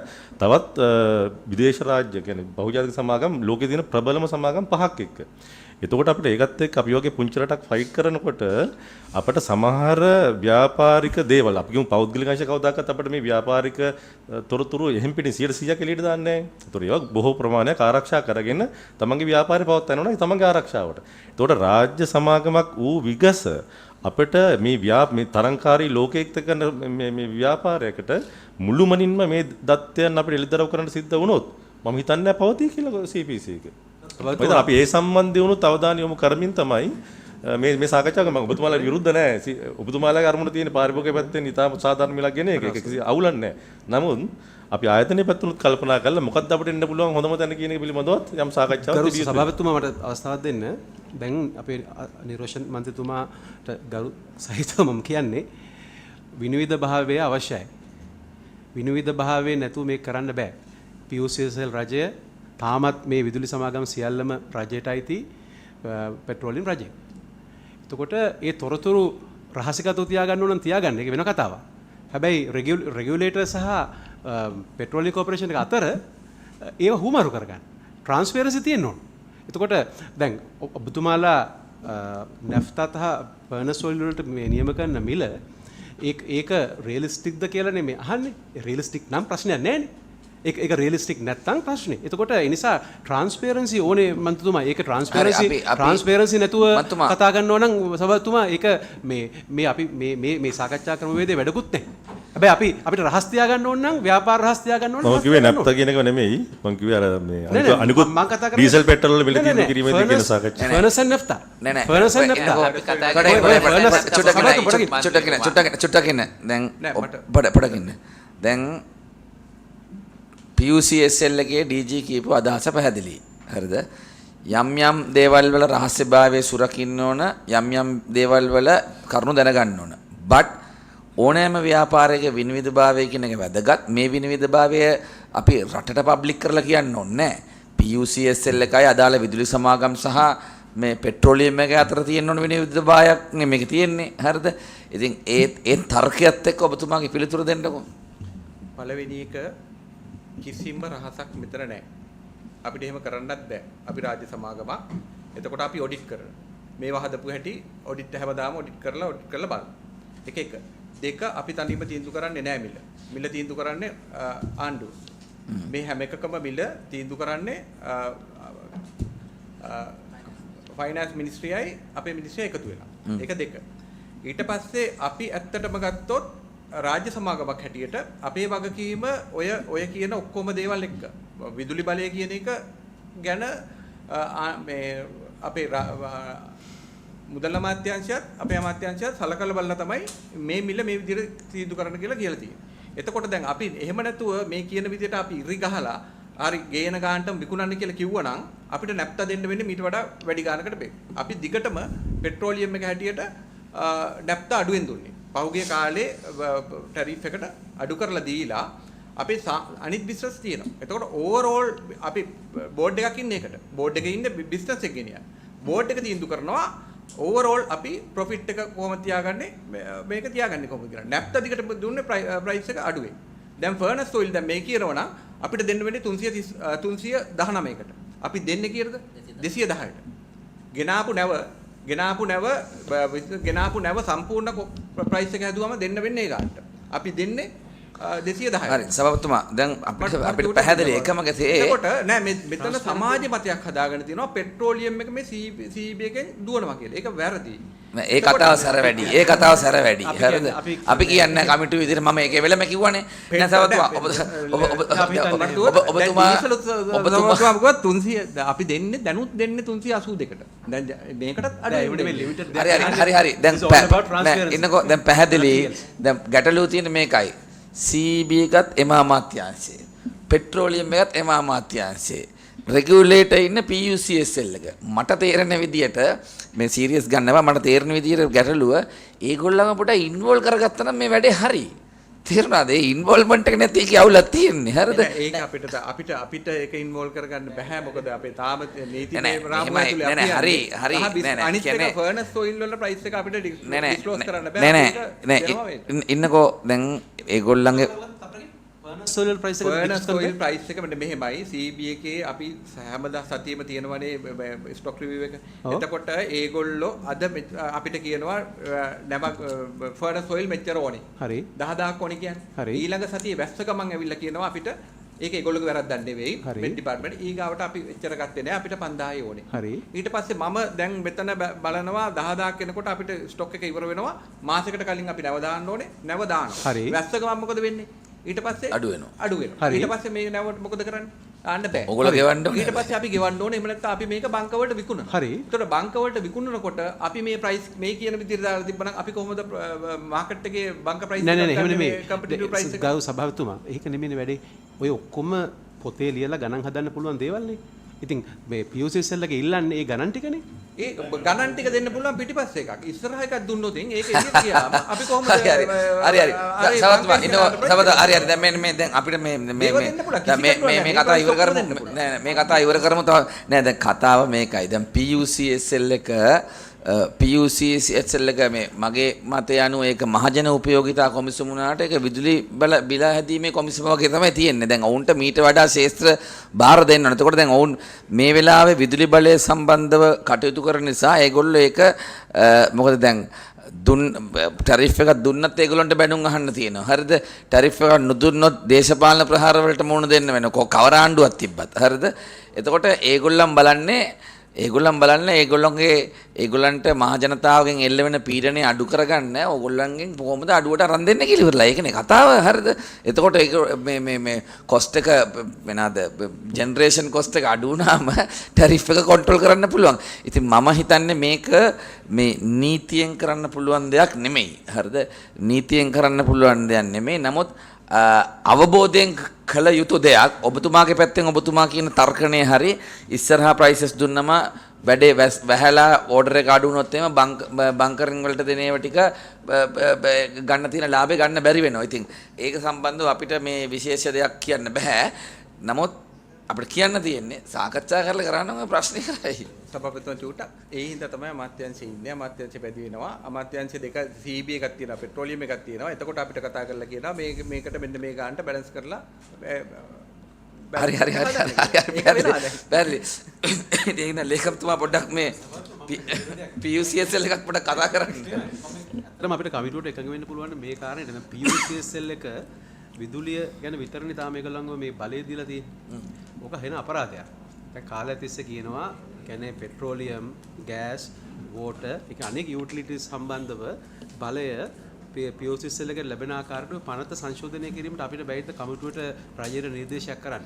අපි මේ මන්ත්‍රීතුමා දැන් අපේ විෂය පතයට අයිති නොගෙන්නපු ආයතන 3-4ක් තියෙනවා. අපි ඊළඟ පාර්ලිමේන්තු සතියේට ඒ ටික දාගෙන ඉන්නවා. එතකොට අපි මුළු ඒරියා එකම කව වෙනවා. දැන් අපි සමහර ආයතන මේ ඉෂුස් අනුව ෆ්‍රීකවන්ට්ලි ගේන්න වුණා. නමුත් අපිට යම්කිසි කොටසක් සම්පූර්ණයෙන්ම නිග්ලෙක්ට් කරලා දාන්න බෑ. අපි ඒ ආයතන ටිකක් ගෙන්නුවා ඉවරුණායින් පස්සේ මේ සංවාදය අපි පටන් ගමු. මොකද මමත් හිතනවා මේ යම් මට්ටමක හරිද දැන් මේ විශේෂයෙන්ම දැන් මේ ඩොලර් වලින් ආනයනය කරන දේවල් සම්බන්ධව මිල නියාමනයකට නැත්නම් PUCSL එක විදුලි බලය සම්බන්ධ කටයුතු කරන ආකාරයටම දිය යුතුද ඊට වඩා අඩුවෙන් දිය යුතුද කියලා අපි සංවාදයක් ආරම්භ කරලා මේ ලබන මාසෙදී අපි ඒක පටන් ගමු සාකච්ඡා කරලා සුදුසු පරිදි යෝජනා ටික ඉදිරිපත් කරමු. මිල සම්බන්ධව මගේ අන්තිම ප්‍රශ්නේ දැන් මාසෙකට කොච්චර සාමාන්‍ය ඔබතුමා එදා කිව්වා කළමනාකාර අධ්‍යක්ෂතුමා නැව් 5ක් 6ක් තමයි එන්නේ කියලා. තෙල් ගේන ඩොලර් කොච්චරක් ඕනද මාසෙකට? ඩොලර් අපිට කෑෂ් ෆ්ලෝ එක ගත්තොත් අපිට තිබුණේ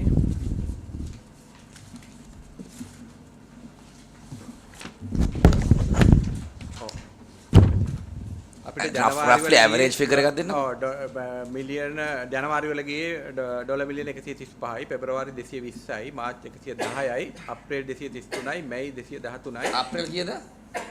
අප්‍රේල් 223යි, මැයි 213යි, ජූන් ඉස්සරහට අගෝස්තු වෙන sorry මේ අප්‍රේල් 2025 ගන්නකො 26යි ජනවාරි ගින් තුන 186ක්, පෙබරවාරි 97.17යි, මාර්ච් වල 195යි, අප්‍රේල් වල 316යි, මැයි වල 521යි 47යි, ජූන් වල අපි අඩු කරගෙන තියෙනවා 332ක්. නෑ හරි. දැන් මේක ලෝක වෙළඳ පොලේ මිල වැඩිවීම කියන කාරණේ එකක්. පැහැදිලිවම මට පේනවා පෞද්ගලික අංශය අඩුවක් නිසා පෞද්ගලික අනිත් මේ IOC ඒ වගේ කට්ටියගේ බරකුත් ඔයගොල්ලන්ට වැටලා තියෙනවා. යම් ප්‍රමාණයක් වැටලා තියෙනවා. සහ මෙතන තව තියෙනවා මේ පෑවීමෙන්ද අපිට ෆර්නස් ඔයිල් නැවක් ගන්න. දැන් ඔබතුමා කිව්වා ඩීසල් ලෑන්ඩින් කොස්ට් එක 561යි, පෙට්‍රල් කොස්ට් එක 234යි 736යි. ඔව් ඒ මැයි වලට බලපාන්නේ. මැයි වලට අදාළව. හරිද? එතකොට දැන් මේ මිලියන ඩොලර් මිලියන 521 ඒ වෙලාවේ 310ෙන්ද කොහෙද වැඩි කරාම තමයි රුපියල් වලින් අවශ්‍ය ප්‍රමාණය ලඝු වෙන්නේ. හරිනේ? දැන් ඩොලර් මිලියන් වලින් ඩොලර්ස් ආණ්ඩුව ගෙව්වට ඕගොල්ලෝ ආණ්ඩුවට දෙන රුපියල්නේ. ආණ්ඩුවට දෙන රුපියල්. ඔව් හරිද? අපි මාකට් එකෙන් ඩොලර් ගන්නවා රුපියල්. ඔව් හරි රුපියල් වලින් නේ ගන්නේ. දැන් ඕගොල්ලෝ ව්‍යාපාර තියෙන රුපියල් වලින්නේ. එතකොට මේ අව ප්‍රමාණයත් එක්ක ඕගොල්ලෝගේ කොස්ට් එක තව වැඩි වෙයි නේද? අප්‍රමාණ වීම ඇත්තට දැන් පහුගිය ටිකේ වුණා. නෑ දැන් මේ ටිකේ අප්‍රමාණ වෙලා තියෙන එකත් එක්ක ඔයගොල්ලෝ ඕඩර් කරපු නැව් එනකොට අපි ගෙවන්න ඕන ප්‍රමාණය රුපියල් ප්‍රමාණය වැඩි වෙයිනේ. වැඩි වෙනවා. එතකොට එක්ක ගාණ වැඩි කරන්න ඕන එක්ක පාඩුව දරා ගන්න ඕන. ඒක මෙහෙමයි. අපි ඒක ප්‍රශස්ත විදියට බලලා සැලසුම් කරනවා. ඒ උත්තරේ නම් පිළිගන්නේ නැහැ මම. හරිද? ඒක නිකන් බොරු උත්තරයක්. හරිද? නෑ ඒක හැබැයි PUCSL එකකින් හින්දා ඒ වගේ උත්තරයක් දෙන්න ප්‍රශ්නයක් නැහැ. හරිද? නමුත් සරල කතාවක්නේ. කොස්ට් එක වැඩි වෙනකොට එක්ක පාඩුව දරා ගන්න නැත්නම් ගාණ වැඩි කරන්න ඕන. මම දැන් අහන්නේ නැහැ. ඒක මේ ගොඩක් දේවල් වලට බලපාන හින්දා ඔයගොල්ලෝ වැඩි කරනවද? කවද්ද වැඩි කරන්න කීයක්ද කියලා අපි අහන්නේ නැහැ. හරිද? නමුත් දැන් බැලුවාම දැන් 521ක් මයි මාසේ ඔයගලන්ට තියෙන වාසිය තමයි ජූනි මාසේ මේ ඉම්පෝර්ටඩ් ඒවා. ඔව් හරි. ජූනි මාසේ 332කට අඩුවීමත් එක්කත් පොඩි සහනයකුත් තියෙනවා. මට නෑ මම මේක බහගෙන යනවා. දැන් අද ඇවරේජ් එක ගත්තොත් 299 ටකින් තියෙනවා. මම එන්න හදන්නේ එතනට. එතකොට ඇත්තටම රුපියල් අවප්‍රමාණය වීම නිසා ගණන් වැඩි කිරීමේ අවශ්‍යතාවය ඊටාම අල්පයි කියන එක මම මේ කියන්න යන්නේ. හරිද? ගණනය කරේ නෑ. නෑ ඔබතුමා කියපු 521 332කට බැස්සහම මේ එහෙම ප්‍රමාණය පොඩි බලපෑමේ යම් ප්‍රමාණයක අඩුවකුත් තියෙනවා කියන එක මං කියන්නේ නෑ මේ 0 කියලා ඉවරලා. හරිද? ඉතින් ඒක පොඩ්ඩක් ඔළුවේ තියාගන්න. හරිද? දැන් අන්තිම සෙක්ෂන් එක ඔබතුමා එදා කිව්වා මේ QR ක්‍රමය මේ අර්බුදේ ඉවර වුණත් දිගටම පවත්වාගෙන යන්න අර කාඩ් සිස්ටම් එකත් එක්ක මේ උත්සාහ කරනවා කියලා. දැන් මොකක්ද ඒකේ තත්ත්වය? මේ වෙද්දී ඩිජිටල් අමාත්‍යාංශය මගින් ඒකට RFP එකක් ඩෙවලොප් කරමින් ඉන්නවා. එතකොට ඒකට අවශ්‍ය කරන ටෙක්නිකල් මේන් ආකිටෙක්ට් එක ඩෙවලොප් කරලා ඉවරයි. මේ වෙද්දී එතකොට ඒක RFP එකක් දාලා ඩෙවලොප්මන්ට් පටන් ගන්න තමයි තියෙන්නේ. මේ වෙනකොට ඒකේ සිස්ටම් එක ආකිටෙක්ට් එක ඔක්කොම ඩිසයින් කරලා ඉවරයි. ඒක ඉම්ප්ලිමන්ටේෂන් එක කොයි කාලෙද කරන්න බලාපොරොත්තු වෙන්නේ? බොහෝ වෙලාවට ඊළඟ අවුරුද්දේ මුල තමයි කරන්න පුළුවන්. ඒක කෙරුවයින් පස්සේ 100% මේ ඩිජිටල් පේමන්ට්ද නැත්නම් කෑෂ් පේමන්ට් වලට ඉඩක් තියෙනවද යම් ප්‍රමාණයක්? කෑෂ් පේමන්ට් වල ඉඩක් තියෙන්න ඕන. මොකද පුරවැසියෙකුට අයිතිය තියෙන්න ඕන. අරක නැතුව රුපියල් වලින් කියන්නේ සල්ලි වලින් ගෙවනවා කිව්වොත් ඒක ඇක්සෙප්ට් කිරීමේ ඉඩකඩක් තියෙන්න ඕන. නමුත් ඇත්තටම මේක එන්කරේජ් කරන්නේ නන් කෑෂ් පේමන්ට් කියන එක තමයි එන්කරේජ් කරන්නේ. හරි. එතකොට මේක දැන් මේ ඉම්ප්ලිමන්ටේෂන් එක CPC එකට විතරක් නෙමෙයි අනිත් පුද්ගලික අංශයටත් අදාළ වෙනවද කොහොමද? ඩිජිටල් අමාත්‍යාංශයෙන් කරන්නේ. එතකොට හැමෝටම අදාළ වෙනවා. නෑ මං අහන්නේ නෛතිකව. ඒගොල්ලෝ කිව්වොත් ඒගොල්ලන්ට කියන්න පුළුවන් නෑ අපි කෑෂ් වලට ඉඩ දෙනවා ඕපන් කරලා තියනවා ඒකට විතරක් අපි මේකට කැමති නෑ කියලා කියන්න අයිතියක් තියෙනවද? මෙහෙමයි දැන්ට ඇත්තටම ඇග්‍රිමන්ට් වල එහෙම එකක් නැත්තම්නේ ඒගොල්ලන්ට අයිතියක් එන්නේ. ඔව්. ඒතර එහෙමනම් අපිට ඇඩෙන්ඩම් ගේන්නනවා. අන්න ඒ පිට්ටනිය හදාගෙන මැච් එක ගහන්න ඕනේ. මොකද දැන් ඔහම දැන් ඔබතුමන්ලාගේ ඉනිෂියේටිව් එක අපි ඇප්‍රීෂিয়েට් කරනවා. ඒක වෙන්න ඕනේ. හැබැයි එතකොට දැන් ඕගොල්ලෝ මේක කරන්න හදද්දී තව කට්ටියක් ඒක නොකර ඉන්නව නම් මාකට් එකේ ඉන්නේ ප්ලේයර්ස්ලා එතන ගැටලුවක් මතුවෙනෝනේ. ඒක ඔබතුමා අමාත්‍යාංශ ලේකම්තුමා හැටියට මේ පොඩ්ඩක් ඒක ගැන සොයා බලලා එහෙම අවුලක් තියෙනවා නම් මේ ඉම්ප්ලිමන්ටේෂන් කාලෙන් පනත සංශෝධනය කරන්න මේ දැනට ඇත්තටම අවබෝධයෙන් වැඩ කරන්නේ. දැන් ඔය ඉස්සෙල්ලා කියපු මිල විචලනයේ දිනුනත් ඒගොල්ලොත් එක්ක අවබෝධයෙන් තමයි යන්නේ. හැබැයි ඉතින් අර අපිට අවශ්‍යතාවයක් ආවොත් එමෙතින් ඇඩෙන්ඩම් එකකට ගිහිල්ලා යන්න ඕනේ. නැත්නම් ඊට පස්සේ පාලනය කරගන්න බැරි නෝනේ. ලේකම්තුමා දැන් අවබෝධයෙන් තමයි වැඩ කරන්න ඕනේ. ඒක ඇත්ත. නමුත් මේක රාජ්‍යයනේ. හරිද? එතකොට යම් කිසි මොහොතක මේ අවබෝධයක් නැති වෙන්න පුළුවන්. අවබෝධයෙන් නැති වුණාම අපිට සිකියුරිටි එකක් තියෙන්න ඕනේ ඒකට. ඒක මේව කරන්න. එතකොට දැන් මේ කළමනාකරන අධ්‍යක්ෂතුමා දැන් මට තේරෙන විදිහට ඔබතුමා මේකට සෑහෙන ඉන්ට්‍රෙස්ටඩ්. හරිද? එතකොට ඒකේ තියෙනවද වේ ෆෝවර්ඩ් එකේ අපි මුල් අවුරුද්දේ මෙච්චර ප්‍රතිශතයක් බලාපොරොත්තු වෙනවා ඊළඟ අවුරුද්දේ එහෙම ප්ලෑන් එකක් මොන හරි තියෙනවද? අපිට කියන්නේ මේ අපි එක දාපුවාම ඕන නම් කියන්නේ අපි කියන්නේ එතන ෆ්‍රීඩම් එක තියෙන මාකට් එකට. ඒතකොට මාකට් එකට පුළුවන්. ඒතකොට කොහොමටත් ඒකේ බෙනිෆිට් එකක් තියෙනවා මේ ෆුවල් ස්ටේෂන් එකට. ඒතකොට එයා නිතින්ම ඒතකොට අරකට පෙළඹෙන විදියට තමයි ඒක ඩිසයින් කරලා තියෙන්නේ. හැබැයි මාකට් එකේ ඉන්න කියන්නේ යූසර් කෙනෙකුට මේ එයාට පුළුවන් මොකෙන්ද මේ ගෙවන්නේ කියන එක තීරණය කරන්න. මොකද ඒකට අපිට නෑ මං අහුවේ වෙන හේතුවකට. දැන් මේ වැඩේ යනවා. දැන් රජය තීරණය කරන උදාහරණයකට හරිද? රජය තීරණය කරනවා හැම එක්කෙනාම එක ගානට මිලදී ගන්න ඕන. හරිද? හැබැයි අපි කිසියම් ආදායම් මට්ටමක් දක්වා මිනිස්සුන්ට සබ්සිඩරි එකක් දෙනවා. හරිද? අපි තුමු සල්ලි තියෙන කෙනාට පෙට්‍රල් 400ට දෙන්නත් සල්ලි නැති කෙනාට 250 හරි 300 හරි නැත්නම් සේවා වලට රයිට්. එතකොට දැන් මේවා හඳුනා ගැනීමේ ක්‍රමවේදයක් තියෙන්න බෑ. එයාට නිකන් කියන්න බෑ මම කෑෂ් දීලා ගත්ත කියලා කියන්න බෑ. හැබැයි ඩිජිටල් පේමන්ට් එකට ගියාම රෙකෝඩ් එකක් තියෙනවනේ. අන්න එතනට මේක තල්ලු කරන්නේ කොහොමද කියලා මම අහන්නේ. ඒක තමයි මේක ඩිසයින් කිරීමේ මූලික අරමුණ උනේ. හරි. ඒතර මේකේ ප්ලැට්ෆෝම් එකක් තියෙනවා සියලුම අමාත්‍යාංශ වලට. උදාහරණයක් විදිහට ෆිෂරිස් එකට තියෙනවා ප්ලැට්ෆෝම් එකක්. ඒතර ඒගොල්ලෝ කියනවා ඒගොල්ලෝගේ කවුද මේ සබ්සිඩි එකට එලිජිබල් කියලා කියනවා. ඒතර අපි කියනවා ඒ පුද්ගලයාට ඉන්ටර්ලින්ක් වෙලා තියෙන්නේ. ඒ පුද්ගලයාට අපි මෙන්න මෙච්චර මේ ලීටර් ප්‍රමාණයක් විකුණනවා කියලා. ඒතර ෆයිනෑන්ස් මිනිස්ට්‍රි එකට තව වින්ඩෝ එකක් තියෙනවා. ඒගොල්ලෝ තමයි කෙලින්ම එයාගේ account එකට පේ කරන්නේ. එතකොට දැන් මේ හැබැයි මාකට් ගානට තමයි විකුණන්නේ එයාට රීපේමන්ට් එක කරන්නේ මේකෙන් ෆයිනෑන්ස් මිනිස්ට්‍රි එක. ඒතර මොකද මේකේ මේන් ප්‍රින්සිපල් එක තමයි මේ ඕගනයිසේෂන් සබ්සිඩයිස් කරන්නේ නැහැ. ඒක ෆයිනෑන්ස් මිනිස්ට්‍රි එකේ කර්තව්‍යය. alright that's good. හැබැයි ඒක කරොත් එතකොට ඔය කියන විදිහට ඔටෝමැටිකලි ඒගොල්ලන්ට ඩිජිටල් පේමන්ට් එකට එන්ටර් වෙන්නම් වෙනවා සබ්සිඩරි එක ගන්න. ඒක ගන්න නම් අරකට ඔටෝමැටිකලි යන්න වෙනවා. right. එතකොට තවත් මොන හරි කරුණු තියෙනවද? එහෙනම් අපි අද මේ ඇස්වීම ඉවර කරමු. ඉවර කරන්න කලින් මම ඔබතුමාට අපි කමිටුවෙන් ඩිරෙක්ටිව් එකක් දෙනවා. අර මොකක්ද අර සමාගමේ නම?